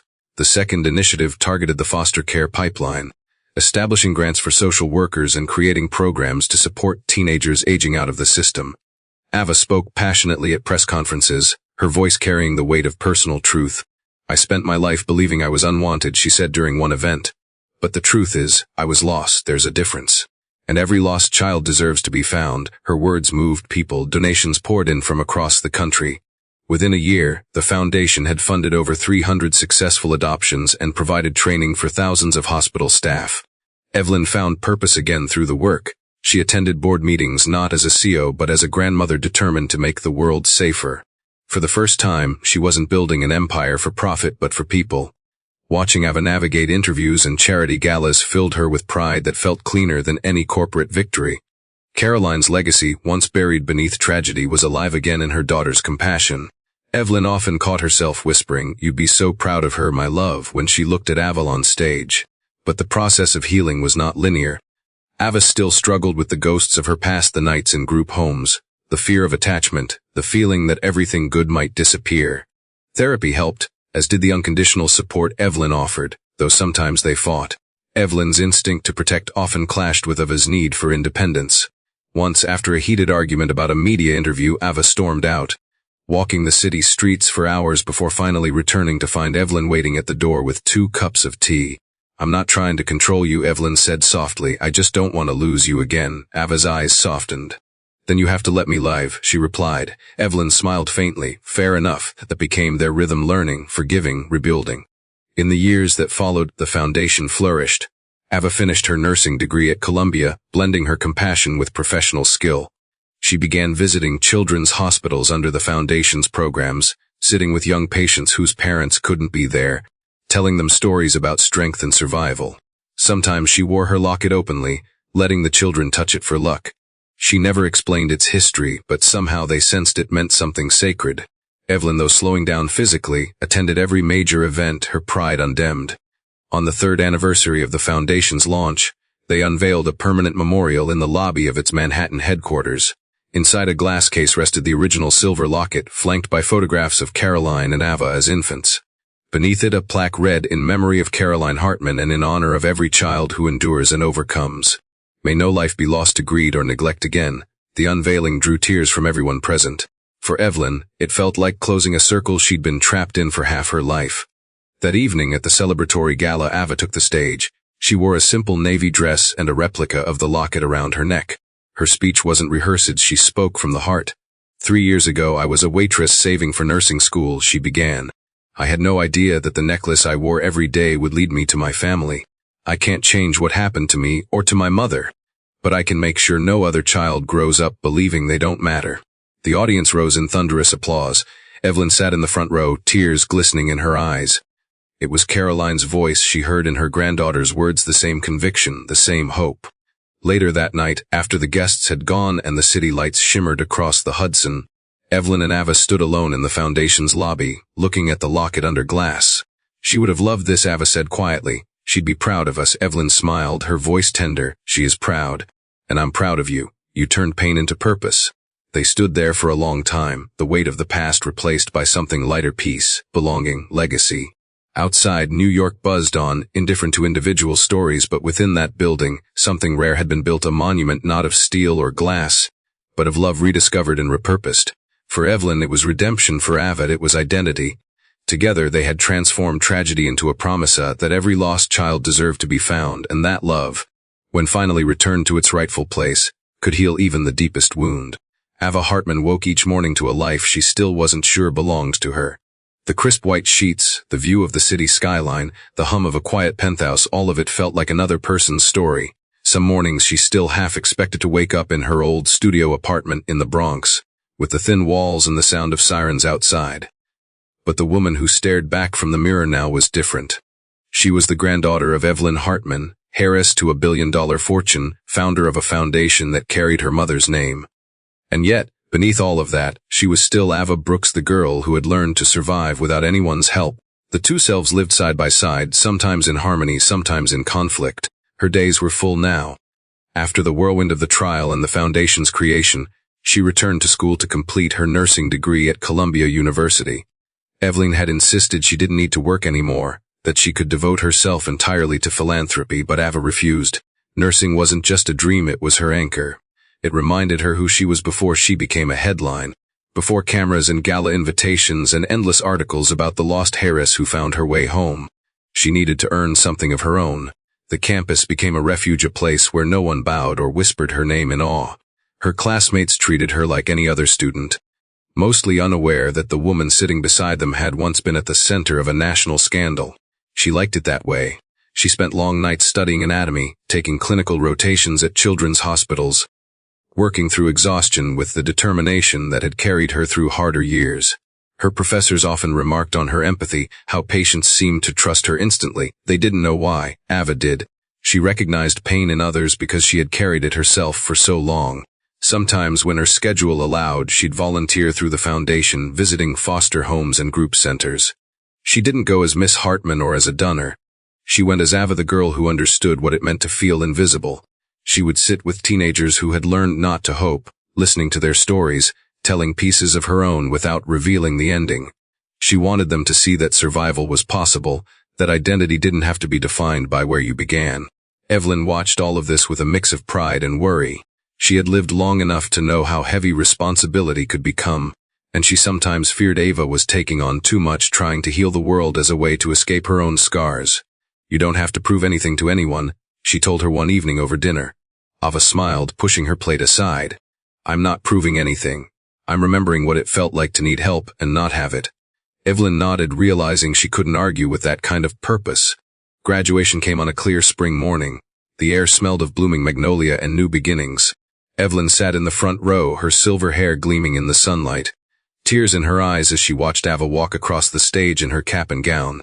The applause thundered around her, but Evelyn barely heard it. She was remembering another graduation, decades earlier, when Caroline had crossed a similar stage. She could almost see her daughter in the way Ava held her head high, in the quiet confidence of her stride. When Ava received her diploma, she looked toward Evelyn and smiled. It was the same smile Caroline had once given her, proud, radiant, alive. After the ceremony, reporters waited by the gates, cameras ready. Ava politely declined interviews, slipping her hand through her grandmother's arm. "Today isn't about the story," she said softly. "It's about the journey." They spent the afternoon celebrating in a small cafe in the West Village. No paparazzi, no entourage, just the two of them, sharing pastries and laughter like any other family. It was the kind of simplicity neither had realized how much they missed. In the months that followed, Ava began working at a children's hospital on the Upper East Side. Her shifts were long, her feet often sore, but she loved every minute of it. The sterile halls and beeping machines didn't intimidate her. They grounded her. When frightened children clung to her hand, she stayed until they slept. When exhausted parents cried in the waiting room, she listened without judgment. Her colleagues soon learned that behind her calm voice and graceful manner was a strength forged from surviving the impossible. She didn't talk about her past, but sometimes, late at night, she'd glance at the silver locket resting against her uniform and feel her mother's presence close. Balancing her new identity wasn't easy. Invitations to high society events flooded in: charity balls, board meetings, television appearances. Evelyn wanted her to attend some of them, knowing how the foundation depended on visibility. Ava did her best, wearing elegant gowns, learning to navigate conversations filled with subtle power plays. But afterward, she often returned home exhausted, longing for her scrubs and the quiet hum of hospital life. She wasn't ashamed of her privilege. She was simply cautious not to lose herself inside it. One evening, after a long shift, she found Evelyn waiting for her in the kitchen, 2 mugs of cocoa on the counter. The older woman smiled. "You look tired." Ava laughed softly. "It's a good tired." Evelyn handed her a mug and studied her face. "You remind me of your mother," she said. "She wanted to be a doctor, you know. She would have done exactly what you're redoing." Ava looked down at the steaming cup, emotion rising in her chest. "Maybe that's how I keep her close," she whispered. Evelyn reached across the counter and squeezed her hand. "You already have her here," she said, touching her heart. Ava's work soon drew attention of its own. Articles began circulating about the Harris nurse who worked 12-hour shifts despite her fortune. Some people called it admirable, others a publicity stunt, but Ava ignored them all. She wasn't chasing validation, she was living her truth. The foundation expanded under her guidance, opening outreach clinics and sponsoring medical programs for foster youth. She traveled across the country to speak at hospitals and universities, always ending her talks with the same message: we can't control where we start, but we can choose what we build. Her life became a balance of 2 worlds: the glittering and the gritty, the boardroom and the bedside. There were moments when the two collided awkwardly. Once a patient's parent recognized her from a magazine article and asked for a selfie. Ava smiled politely but deflected. "I'm just your nurse today," she said kindly. It became her quiet mantra, a reminder that beneath everything, she was still the girl who had fought her way out of the foster system, still the woman who found strength in empathy. Through it all, Evelyn remained her constant. They traveled together when they could: Paris in the spring, where Evelyn showed her the cafe she and Caroline once loved; Tokyo in autumn, where Evelyn had been when Caroline gave birth. Each trip was a way to rewrite the past, to turn painful memories into new beginnings. During one visit to Paris, they sat by the Seine at sunset, watching the water reflect the city's golden light. "Do you ever wish things had been different?" Ava asked quietly. Evelyn considered the question, then shook her head. "I wish we hadn't suffered," she said, "but if we hadn't, we wouldn't be who we are now. We turned loss into purpose. That's something even Victoria Hale could never steal." Ava leaned against her grandmother's shoulder, the cool breeze lifting her hair. "You know," she said softly, "I used to think my life was just a mistake that needed fixing. But now I think it was a lesson. Maybe everything that broke us was just leading us here." Evelyn smiled, tears glistening in her eyes. "Exactly," she said, "and now, my darling, we build something beautiful out of it." In that moment, Ava realized she had finally found balance not between wealth and hardship or fame and privacy, but between past and present. She was both Ava Brooks and Ava Hartman, survivor and here nurse and reformer. She didn't have to choose anymore. Her life, like the city's skyline glowing behind her, was a mosaic of both worlds, proof that healing doesn't erase the scars. It turns them into light. By the time Evelyn Hartman turned 75, she had lived 3 lifetimes. The first was built on ambition, the rise of a young widow who had transformed a modest cosmetics brand into a global empire. The second had been consumed by grief, the years when she buried her daughter, lost her grandchild, and built walls so high even love couldn't climb them. The third, the one she now found herself living, was about restoration. It was quieter, softer, marked by an awareness that time was no longer infinite. Her days began earlier and ended earlier. She no longer woke to emails or bored memos, but to the city's morning light spilling across her bedroom curtains, to the sound of coffee brewing in the kitchen, to the steady comfort of knowing Ava was safe and thriving. Evelyn had spent her life controlling everything: markets, mergers, boardroom votes, the flow of information, even her emotions. But age had a way of loosening her grip. She could feel her energy changing. Her steps were slower, her hands sometimes stiff in the mornings, and her reflection in the mirror no longer matched the woman she still felt inside. Yet she didn't fear it. For the first time, she welcomed change. She had fought enough battles, now she wanted peace.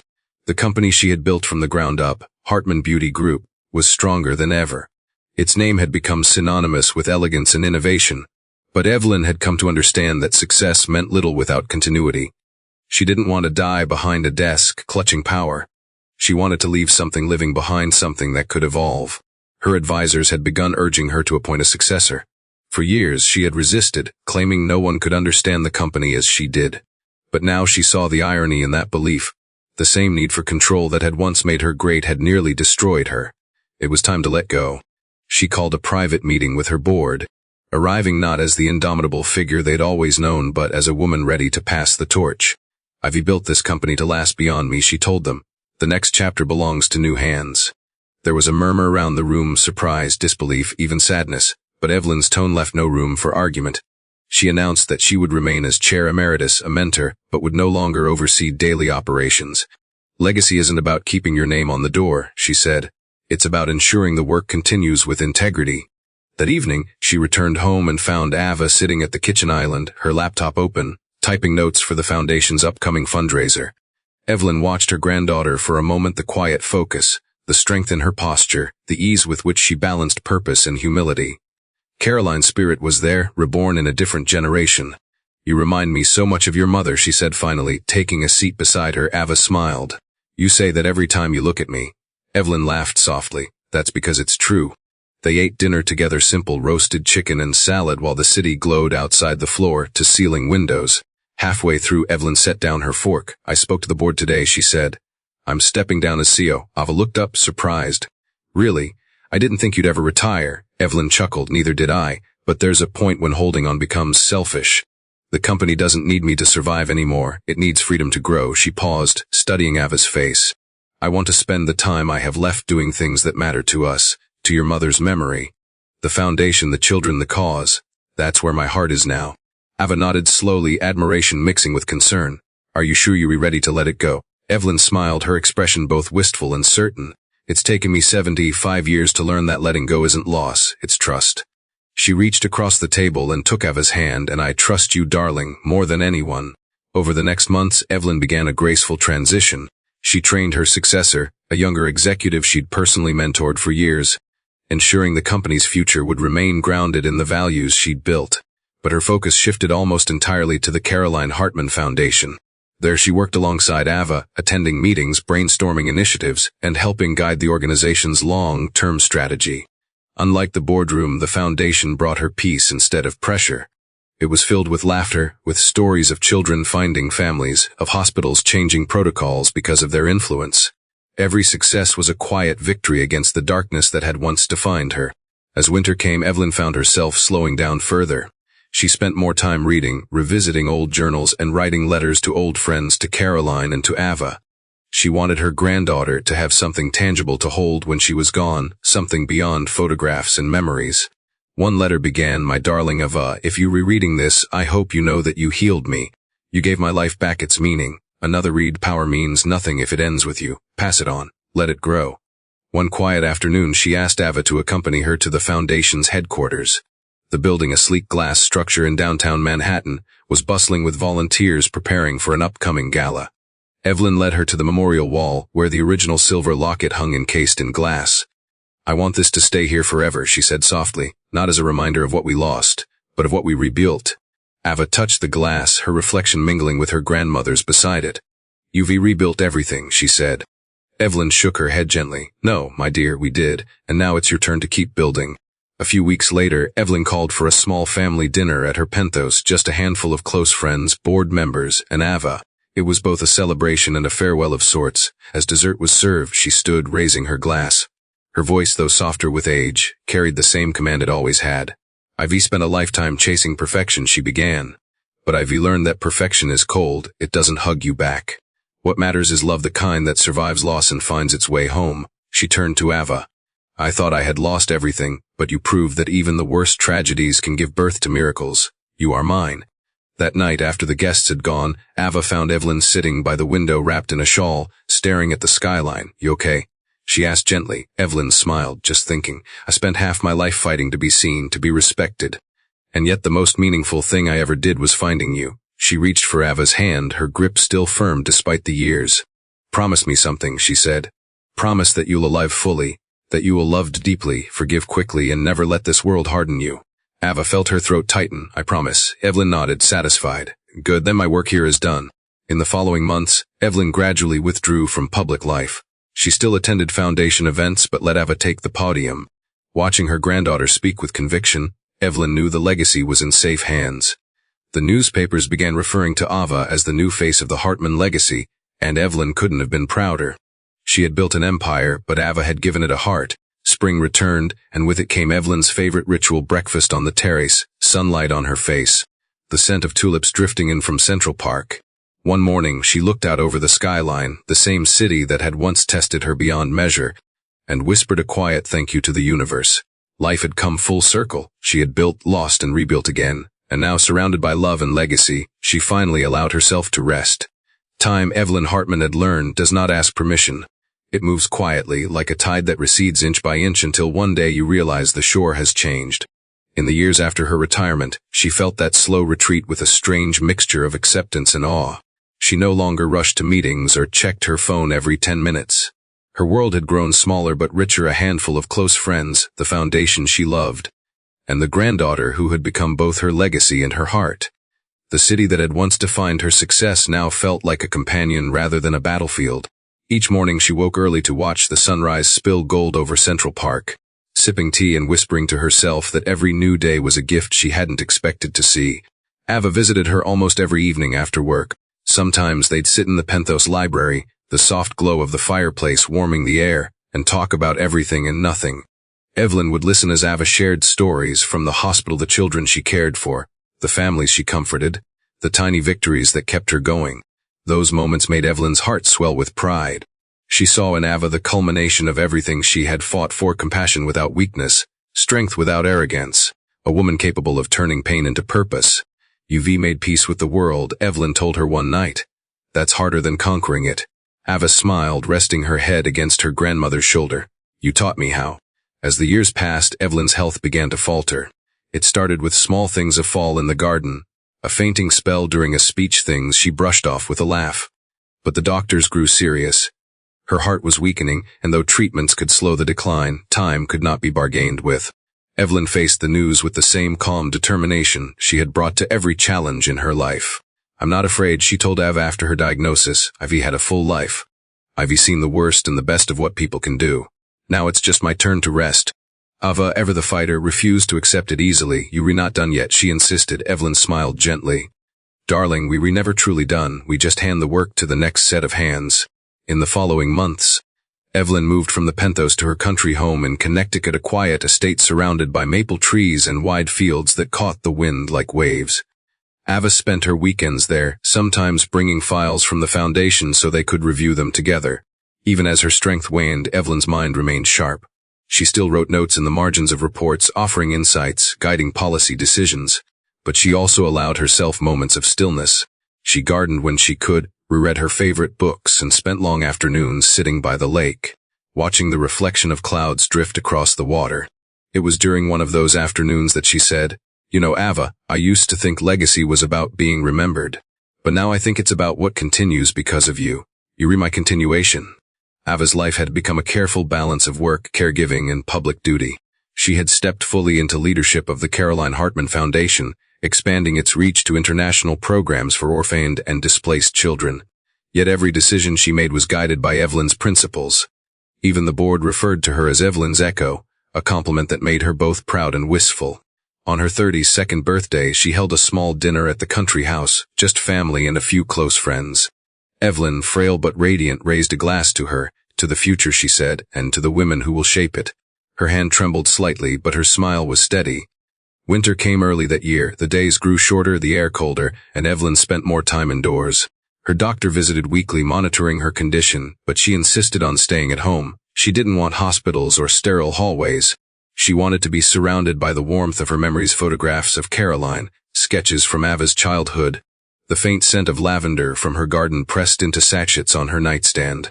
Some nights, when Ava stayed over, Evelyn would wake and find her sitting quietly by the bed, reading. "You'll wear yourself out," she'd whisper. Ava would smile softly, "Then we'll both rest." One particularly calm night in February, Evelyn asked Ava to sit beside her. The firelight flickered across her pale features, casting her in a gentle amber glow. "I've been thinking about the beginning," she said. "How it all started with loss. I spent so long fighting against it, trying to fill the emptiness. But loss isn't something you conquer. You live alongside it until it becomes part of you, like another heartbeat. You taught me that." Ava took her hand, her voice steady but tender. "You taught me everything else." Evelyn's eyes softened, glistening faintly. "Then I suppose we're even." She passed away quietly 2 weeks later, just before dawn. The nurse who had been keeping watch said she slipped away in her sleep, a faint smile on her lips. The locket she'd once given to Caroline resting against her heart. Ava arrived within the hour, her heart breaking even as she whispered gratitude. She sat beside the bed, holding her grandmother's hand one last time, the morning light spilling across the sheets. There was sadness, yes, but not despair. Evelyn had left the world on her own terms, at peace, surrounded by love, her mission complete. The news of Evelyn Hartman's passing spread quickly. Tributes poured in from around the world, from presidents and CEOs, from former employees and strangers who had been touched by her foundation's work. Newspapers called her a titan of industry, a champion of compassion, and the matriarch of a legacy born from tragedy. Ava stood at the funeral, facing a crowd that filled the chapel and overflowed into the garden outside. She spoke without notes, her voice steady but filled with emotion. "My grandmother believed that love was the only real inheritance," she said. "She taught me that power is worthless unless it heals, that wealth means nothing unless it's shared.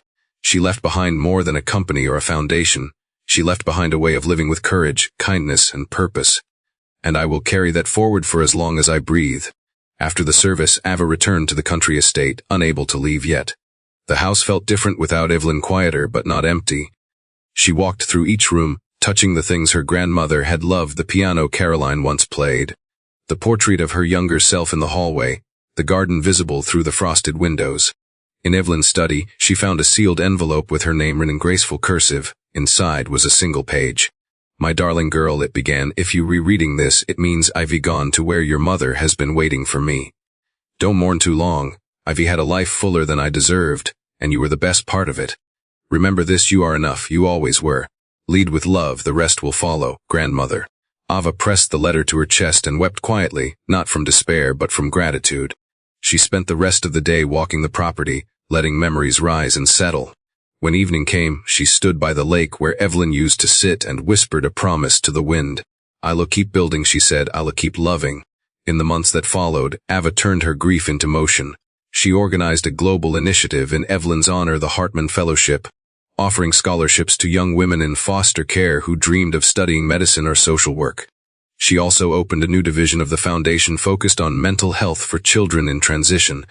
Every program carried Evelyn's name, every act of kindness echoing her belief that compassion was the most enduring legacy of all.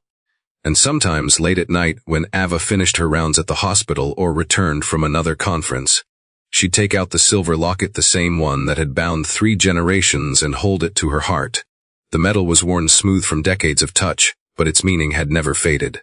It was a reminder that love, once found, never truly leaves. It changes form, perhaps, but it lingers in the lives we touch, in the work we continue, in the whispers of those who came before us. In the wake of Evelyn Hartman's passing, New York seemed quieter to Ava. The city still pulsed with life, taxis still screamed down Fifth Avenue, skyscrapers still glowed against the night sky. But something in her world had shifted. The constant hum that had once felt like progress now sounded like memory. Every corner reminded her of her grandmother, the cafe where they'd once shared tea, the office where Evelyn had built her empire, even the skyline that she used to call her cathedral of ambition.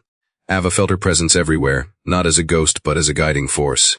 It had been only months since the funeral, but the world already expected her to step forward, to fill the void Evelyn left behind.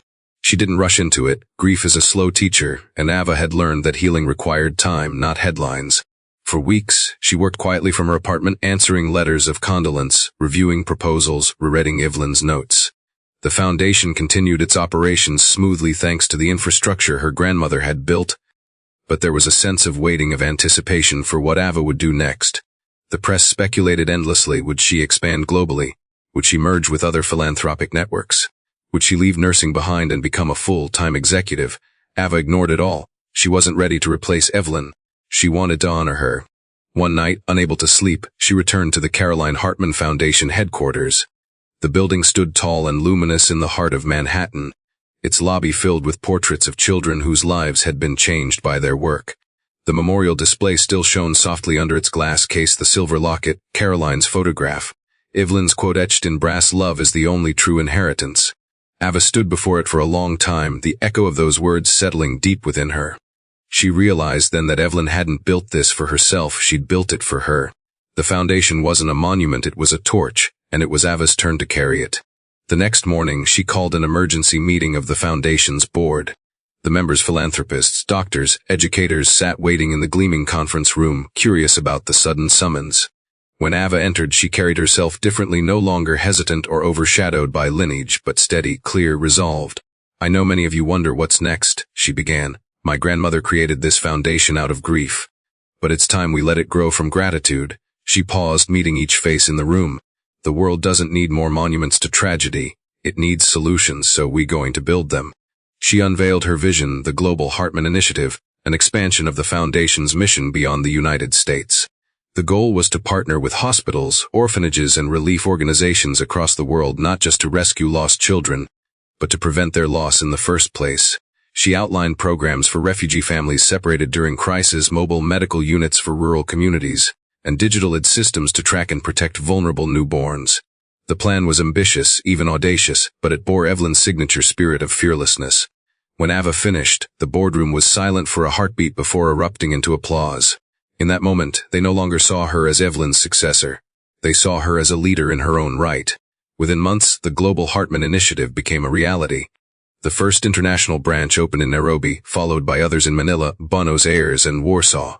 Each location carried a photograph of Evelyn and a plaque reading, "For every child who was ever lost and every family still searching." Ava traveled constantly, visiting each site, listening to stories, learning what was needed most. In Kenya, she met a mother who had reunited with her son through one of their programs.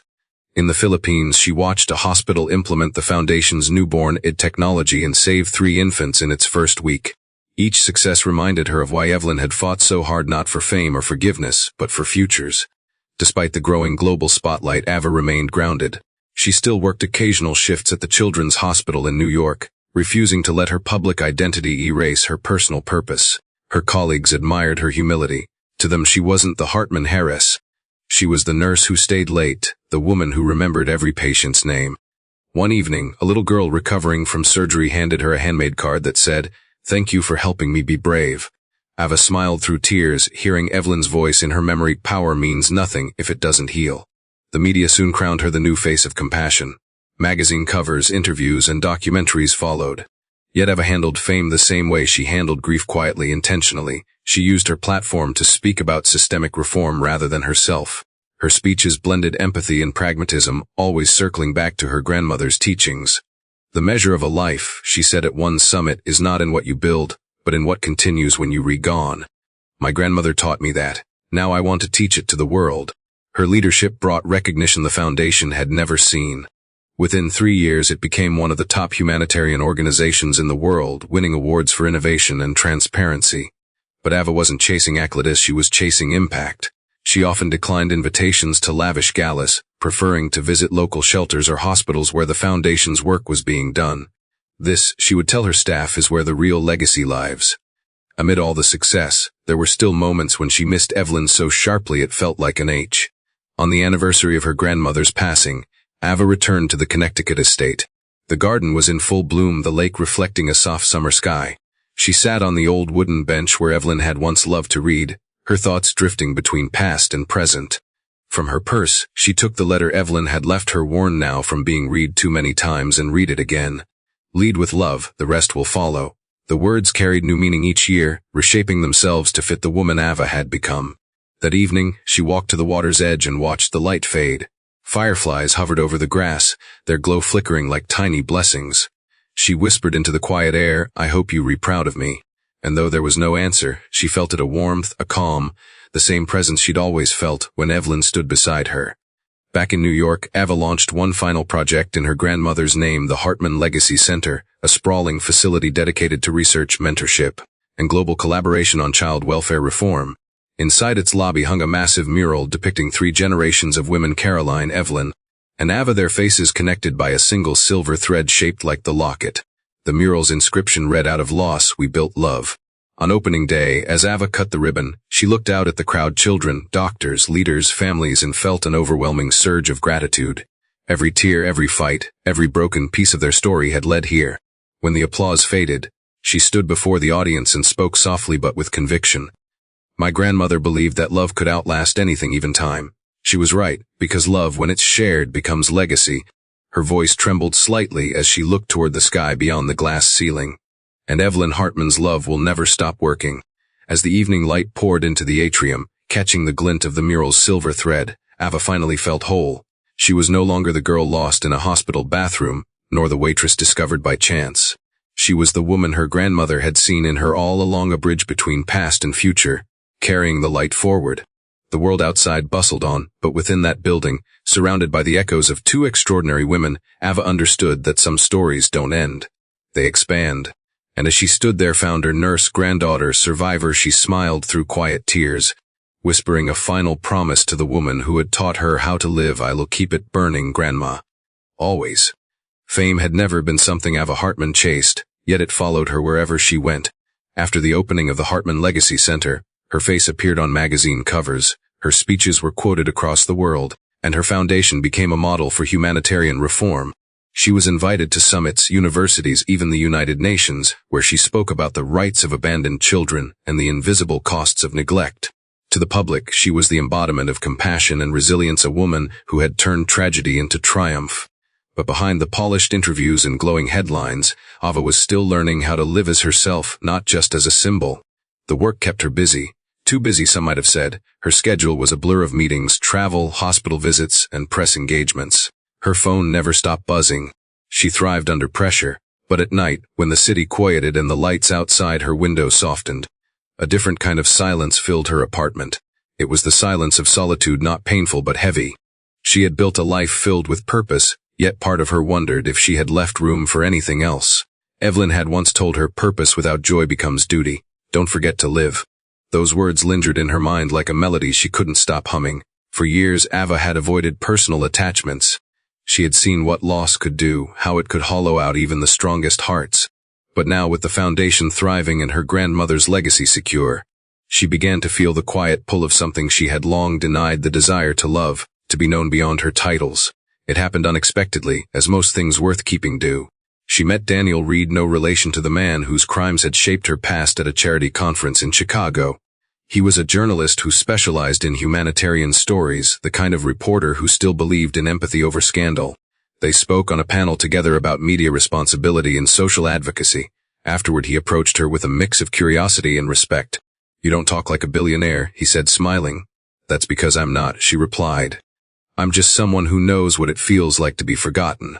Their connection was quiet at first, born of shared purpose rather than attraction. He interviewed her for a feature about the foundation, spending days shadowing her work. But somewhere between the hospital corridors and late-night conversations over coffee, they began to see each other differently. Daniel admired her strength, but what drew him most was her vulnerability, the way she spoke of her past without bitterness, the way she listened as if every story mattered. Ava, for her part, found comfort in his steadiness, his humor, his ability to see her as a person rather than a symbol. Still, she hesitated. Love to her was both sacred and dangerous. She had seen how it could destroy how it had destroyed her grandmother once. But Daniel was patient. "You don't have to prove anything with me," he told her one evening as they walked along the East River. "You don't have to be the Hartman heir or the foundation leader or the survivor. Just be Ava." She laughed softly, the sound catching her by surprise. "I'm still figuring out who that is," he smiled. "Then let me figure it out with you." Months passed and their relationship grew naturally, without the drama Ava had always feared. They shared dinners in her apartment, long walks through the park, and weekends volunteering together at shelters. He introduced her to a world outside philanthropy, art galleries, music, quiet bookstores where no one recognized her. For the first time in years, she let herself relax, to laugh until her sides hurt, to imagine a future not defined by obligation but by choice. Yet part of her still felt guilty for the happiness she was finding, as if joy somehow betrayed the gravity of her past. One night, after returning from a humanitarian trip to Haiti, she found Daniel waiting for her at the airport. She was exhausted, her clothes dusty from travel, but when he handed her a cup of coffee and simply said, "Welcome home," something inside her shifted. Home, not a place but a feeling. For so long she had believed home was something lost forever. Now she realized it was something she could build. Their relationship inevitably drew attention once it became public. The tabloids tried to turn it into a spectacle, the Harris and the journalist, but Ava handled it with grace. She refused to let gossip cheapen what was real. Daniel, who had built his career on integrity, stood by her without hesitation. "They can write whatever they want," he told her. "The truth doesn't need a headline." As the years unfolded, Ava learned to balance the two worlds she had once thought incompatible, the public and the personal. She still ran the foundation with relentless dedication, but she also began to live more freely. She and Daniel traveled together, sometimes for work, sometimes just to explore the backstreets of Florence, the quiet hills of Ireland, the markets of Marrakesh. Each place reminded her that life wasn't just about giving, it was about receiving beauty, laughter, connection. Evelyn's memory remained her compass, but Ava no longer felt the weight of her shadow. Instead, she carried her grandmother's voice like a gentle echo guiding her forward. "Love deeply," Evelyn had once said. "It's the only thing worth leaving behind." Ava finally understood what that meant. Love wasn't meant to be protected behind walls. It was meant to be shared, even if it risked breaking your heart. When Daniel proposed to her, it wasn't with extravagance but with sincerity. They were in Connecticut, standing by the same lake where Evelyn had once found peace. The air was cool, the sun setting in a blaze of gold. He took her hands and said, "You've spent your life helping others find their way. Let me be part of your way." Ava's eyes filled with tears as she nodded. "Yes," she whispered, "let's build it together." Their wedding was small, private, held in the garden of the Hartman estate. Only close friends, family, and staff from the foundation attended. Instead of a grand speech, Ava read a letter she had written to Evelyn. "You taught me to turn pain into purpose," she said, her voice trembling with emotion. "Now I'm learning to turn purpose into joy. Thank you for giving me the courage to love again." The guests wept quietly, knowing how much that moment meant. Marriage didn't slow her down, if anything, it deepened her sense of mission. Daniel joined the foundation's media team, helping document their global work through films and stories that reached millions. Together they created the Voices of Tomorrow program, giving young people in foster care a platform to share their stories. The initiative became one of the foundation's most beloved projects, inspiring countless others to step forward. A few years later, as Ava cradled her newborn daughter named Evelyn Grace, she felt the circle complete itself. Looking down at the tiny life in her arms, she whispered, "You come from strong women." She thought of her mother, the woman she'd never known, but whose love had crossed generations. She thought of her grandmother, whose faith had built an empire of compassion. And she thought of herself, once a lost child, now holding a future that would never be lost again. In the quiet of that hospital room, surrounded by light, Ava realized she had become everything Evelyn had ever dreamed for her. Not just successful, not just strong, but whole. The legacy wasn't just a foundation or a name, it was a heartbeat passed down through generations, steady and unbreakable. And as she kissed her daughter's forehead, Ava smiled, whispering softly, "Welcome home." Motherhood changed Ava Hartman in ways she hadn't expected. She had thought she understood love, the kind that built empires, that healed wounds, that turned grief into action. But when she held her daughter for the first time, that understanding deepened into something wordless. Evelyn Grace Reed entered the world quietly, her tiny hand wrapping around Ava's finger with astonishing strength. In that fragile grip, Ava felt history and hope colliding, generations of pain, resilience, and love folding into one small heartbeat. She thought of her mother, Caroline, who had never lived to hold her. She thought of her grandmother, Evelyn, whose love had carried her through every storm. And as she gazed at her newborn daughter, Ava whispered a silent promise: "You will never know what it means to be lost." The early months were a blur of sleepless nights and quiet wonder. Daniel proved to be a steady presence, gentle and patient, the same way he had been from the beginning. He would rock the baby at dawn while Ava brewed coffee, the two of them moving in easy rhythm through exhaustion and joy. Their home, a brownstone in Brooklyn filled with light, books, and art, became a sanctuary. Despite her busy life, Ava made sure to be present for every milestone: the first laugh, the first step, the first word, which, to her amusement, was heart. Balancing motherhood with her work was not simple, but Ava had learned long ago that perfection was a myth. She brought her daughter to the Foundation's headquarters when she could, setting up a small play corner in her office. Staff members would smile as the toddler toddled between desks, clutching crayons and waving at meetings. "That's our youngest board member," Ava joked once, earning laughter that softened the seriousness of the day. The child grew up surrounded by compassion, by people whose lives had been changed through the Hartman Foundation. From the start, she absorbed the atmosphere of purpose that filled every hallway. As Evelyn Grace grew older, her curiosity blossomed. She would sit on Ava's lap while Daniel read bedtime stories, always asking questions. "Did great-grandma really help all those kids?" she asked one night. Ava smiled, brushing a lock of dark hair from her daughter's face. "Yes," she said. "She believed every child deserves to be safe and loved. That's why we do what we do." The little girl thought for a moment, then whispered, "Then I want to help too." Ava's throat tightened. "You already are, sweetheart," she said softly. Their home overflowed with reminders of the women who came before. Photographs lined the mantel: Caroline smiling in black and white, Evelyn in a tailored suit, Ava receiving an award beside the Foundation's logo. In the center of them all sat the silver locket, encased in glass but never forgotten. When Evelyn Grace was old enough, Ava took it from its box and placed it gently in her hands. "This belongs to your great-grandma," she explained. "It's been passed through our family for 3 generations. It started with love, and it's found its way back home again." The child held it reverently, her eyes wide. "Can I wear it when I'm big?" she asked. Ava smiled. "When you're ready." Daniel often teased that the Foundation was like their second child. Under Ava's leadership, it had expanded to over 30 countries, with programs in healthcare, education, and foster care reform. But she had begun to redefine what success meant. It wasn't just about growth anymore, it was about depth. She wanted every project to carry personal meaning, every initiative to connect hearts, not just headlines. Her new focus became sustainability, empowering local leaders, training social workers, building systems that could outlast her lifetime. "Legacy is only real," she told her team, "if it keeps working when you're gone." At home, Ava and Daniel made sure life wasn't all about work.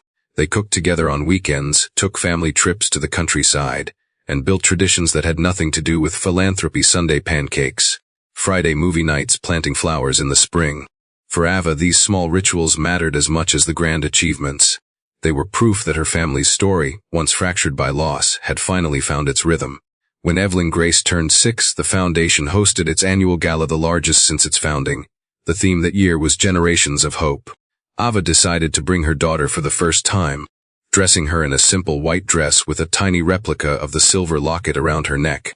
The event was filled with dignitaries, donors, and former beneficiaries of the Foundation's programs. But when Ava took the stage, she didn't speak about numbers or global reach. Instead, she spoke about love. "Everything we build for those who come after us," she said, her voice strong and clear. "My grandmother taught me that legacy is not a statue or a name. It's a choice to keep the world kind. And tonight, I see that choice continuing in my daughter and in every child we've helped." The applause was thunderous, but what moved her most was the sight of her little girl beaming proudly from the front row, clapping with both hands as if cheering for the future itself. In the years that followed, Ava continued to nurture both her family and her mission. She and Daniel made sure their daughter grew up grounded, teaching her to appreciate simple joys despite the privilege surrounding her. They took her to visit shelters and schools supported by the foundation, not to showcase their work, but to show her humanity in its raw form. Evelyn Grace learned early that compassion wasn't charity, it was connection. Every person has a story, Ava would remind her. Our job is to listen. One summer evening, as the family vacationed at the old Connecticut estate, Ava found her daughter sitting by the lake, tossing pebbles into the water. "Mom," the little girl said, "when I grow up I want to do what you do." Ava sat beside her, smiling softly. "You can do anything you want," she said. "But whatever it is, make sure it helps someone else." The child nodded, thoughtful. "Then I will." In that moment, Ava felt the same serenity her grandmother must have felt decades before, the quiet certainty that the cycle of love and purpose would continue long after she was gone. Years later, when Evelyn Grace turned 12, Ava brought her to the Hartman Legacy Center for the first time as a young volunteer. Together they walked through the main hall, past the mural depicting Caroline, Evelyn, and Ava, 3 generations bound by one story. The girl stopped and stared, her voice barely above a whisper. "That's us," she said. Ava nodded, emotion tightening her chest. "Yes, it is. And one day maybe you'll be up there too." The girl turned to her mother, smiling. "Maybe. But I think we'll need a bigger wall." As they laughed together, Ava realized how much had changed since that fateful night years ago in the Manhattan restaurant, the night when a silver locket had revealed the past. What had begun as pain had become a legacy of healing that now spanned generations. The Hartman name, once synonymous with luxury and power, had transformed into a symbol of compassion and continuity. That evening, as they drove home under a sky painted with stars, Ava glanced at her daughter asleep in the back seat, her small fingers curled around the replica locket. In that quiet moment, she understood that the story had never really been about loss, it had always been about return. Every generation had found its way back to love, no matter how far it had wandered. And now, with her family whole, her purpose clear, and the future already stirring beside her, Ava felt an overwhelming sense of peace. She reached for Daniel's hand as they drove through the city lights, the same lights that had witnessed both her pain and her rebirth. "You know," she said softly, "I think Grandma would be proud." Daniel smiled, squeezing her hand. "She is, and so'd you bees." Ava leaned back, watching the skyline fade behind them. "Maybe," she whispered, "but I think the real pride is knowing the story isn't over yet." Because it wasn't. The locket still gleamed, the legacy still lived, and somewhere in the gentle rhythm of the city, the heartbeat of 3 generations continued steady, strong, and endlessly full of love. The years passed with the quiet certainty of seasons changing, and the world turned again toward the future. Evelyn Grace Reed grew up surrounded by stories of love and loss, of strength forged from pain, of women who refused to surrender to the weight of fate. Her mother, Ava, had made sure of that. There were no secrets in the Hartman household, only truths wrapped in tenderness. From the time she was old enough to understand, Evelyn Grace knew that her name carried history, not just wealth or prestige, but the heartbeat of those who had come before her, and she carried it not as a burden, but as a promise. By the time she turned 25, the world had changed in ways even her grandmother could not have imagined. The Caroline Hartman Foundation had become one of the most influential humanitarian organizations on the planet. It had outgrown its beginnings in Manhattan and now operated across continents, from refugee camps in Eastern Europe to clinics in remote parts of Africa and Asia. The Global Hartman Initiative had transformed from a charitable effort into a worldwide network of innovation and reform. Hospitals used its technology to prevent infant abductions. Governments adopted its welfare models. The Hartman name had come to represent more than philanthropy. It symbolized protection, advocacy, and most of all, hope. Evelyn Grace had been watching, learning, and preparing her whole life. Though her mother never pushed her toward leadership, the calling seemed to grow inside her naturally, like an echo waiting to find its own voice. She had studied international development at Stanford, earning degrees in both policy and medicine, blending her mother's compassion with her grandmother's strategic mind. Yet even with all the accolades, she remained humble, still the same curious child who once asked if she could help too. When Ava first brought her daughter to speak at a Foundation Youth Summit at the age of 16, Evelyn Grace had been nervous. But as she stood on stage in front of hundreds of young people, telling them that kindness was power and vulnerability was courage, something inside her ignited. The applause afterward wasn't for her speech, it was for the message she carried.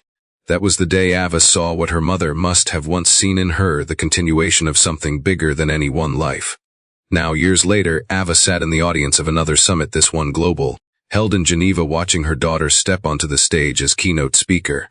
The event marked the 50th anniversary of the Caroline Hartman Foundation, and the world's attention was on the young woman whose family name had become synonymous with change. Evelyn Grace walked confidently beneath the lights, wearing a sleek navy suit and a silver locket that glinted just above her heart, the same one that had once belonged to her great-grandmother. It had been passed down through every generation like a promise, and tonight, it gleamed brighter than ever.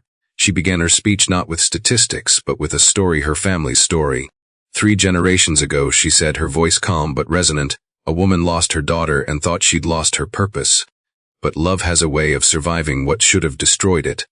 My great-grandmother built something out of that loss, a foundation for children she would never meet. My mother carried it forward, turning compassion into movement. And now, it's my turn. But I don't stand here to replace them. I stand here to continue them. The room fell silent, every ear tuned to her words. The Hartman legacy isn't about our name, she continued. It's about every name we've helped restore, every child who has been found, every family reunited, every life rebuilt. That is the real inheritance, and it belongs to all of us. The crowd rose to its feet, applauding not just a speech, but the truth it carried. In that moment, Ava felt tears gather in her eyes. She saw herself, her mother, and her grandmother all reflected in her daughter, 3 eras of love, stitched together by faith. Daniel reached for Ava's hand, his grip gentle, and whispered, "She's everything they hoped for." Ava nodded, her heart full and more. In the years that followed, Evelyn Grace led the foundation into a new era of innovation. She expanded its focus to include climate resilience, education for displaced youth, and digital healthcare access for marginalized communities. Under her leadership, technology met empathy, drones delivering medical supplies to villages unreachable by road, a systems matching orphaned children with adoptive families faster than ever before. She called it compassion with precision, a phrase that soon became the foundation's motto. Despite her global recognition, she remained grounded in the same values her family had built their lives on. She still volunteered anonymously at hospitals, just as her mother had. She wrote letters to donors by hand, the way her grandmother once did. And every year on the anniversary of the foundation's founding, she traveled to the Connecticut estate, now preserved as both a family home and a heritage site, to sit by the lake where Evelyn Hartman had once found peace. There she would lay a single white tulip by the water and whisper, "Thank you." Ava, now older but still vibrant, watched her daughter's journey with pride and a sense of quiet completion. She had done what her grandmother had once done for her, built a bridge for the next generation to cross. "She's not following my footsteps," Ava told Daniel one evening as they watched Evelyn Grace speak on television. "She's walking beside them in her own way." Daniel smiled. "That's what legacy looks like, it evolves." Ava nodded. "Exactly. Legacy isn't repetition, it's continuation." Years later, when Ava finally passed away, it was Evelyn Grace who delivered the eulogy. Standing before a sea of mourners at the Hartman Legacy Center, she spoke through tears but with strength that felt timeless. "My mother taught me that love doesn't end when someone leaves," she said. "It transforms. It becomes the work we continue, the kindness we give, the courage we pass on. So I won't say goodbye to her because her heart beats in everything we do." After the ceremony, she returned to her office, placed her mother's photograph beside her great-grandmother's on the desk, and whispered, "I'll keep going." She looked out at the city skyline, glowing in the evening light, and smiled. The world felt vast, but she was no longer intimidated by it. She carried too much love within her to ever feel small. A decade later, as the foundation celebrated its 60th anniversary, a new generation of children filled its halls, bright-eyed, hopeful, fearless.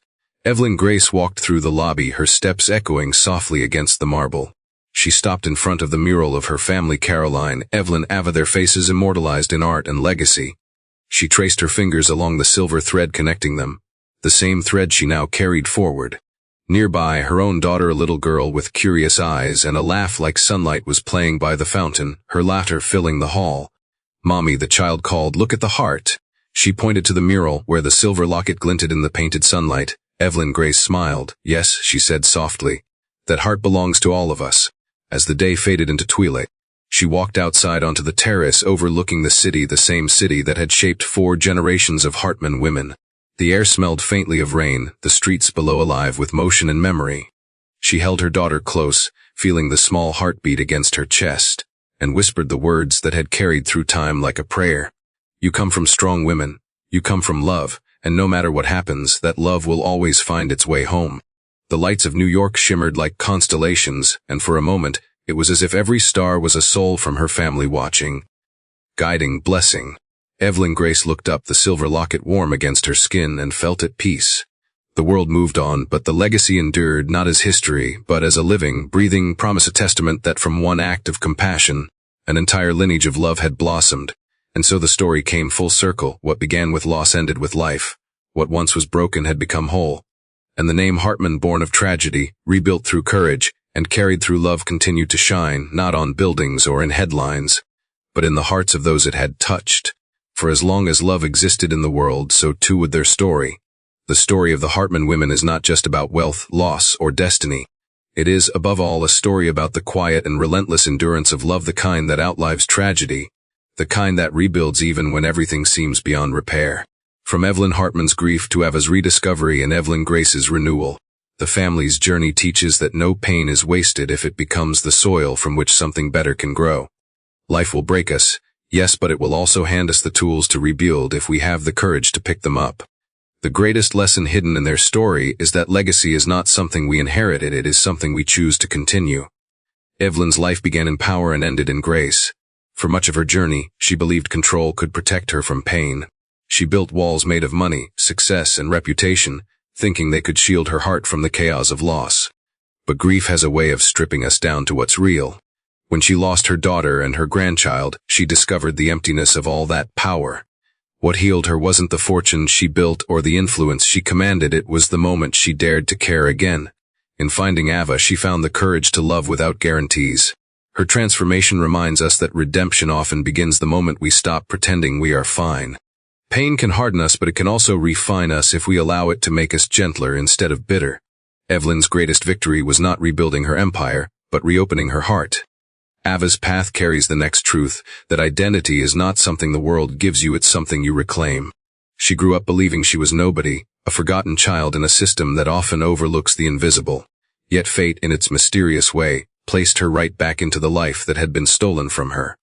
What made her powerful was not the discovery of her lineage, but the way she handled it. She didn't let the Hartman name define her, she redefined it. She used privilege not as a crown, but as a tool to lift, to heal, to build. Her story teaches that who we become matters far more than where we come from. We are not bound by our origins, but by our choices. And the most powerful choice we can ever make is to turn our wounds into purpose. Ava's love for her grandmother and later for Daniel and their daughter also carries another lesson, that even those who have suffered the most deserve joy. For a long time, she believed that happiness was something reserved for others, that her pain disqualified her from peace. But love found her when she stopped hiding from it. She learned that joy is not betrayal, it is gratitude. To love again after heartbreak is not forgetting, it's honoring what was lost by continuing to live. In opening her heart to Daniel and later to her daughter, Ava proved that the greatest memorial we can give to the ones who came before us is to keep loving, even when it hurts. Evelyn Grace's story, the final thread in the tapestry, reminds us that legacy is alive, not a statue of the past, but a bridge to the future.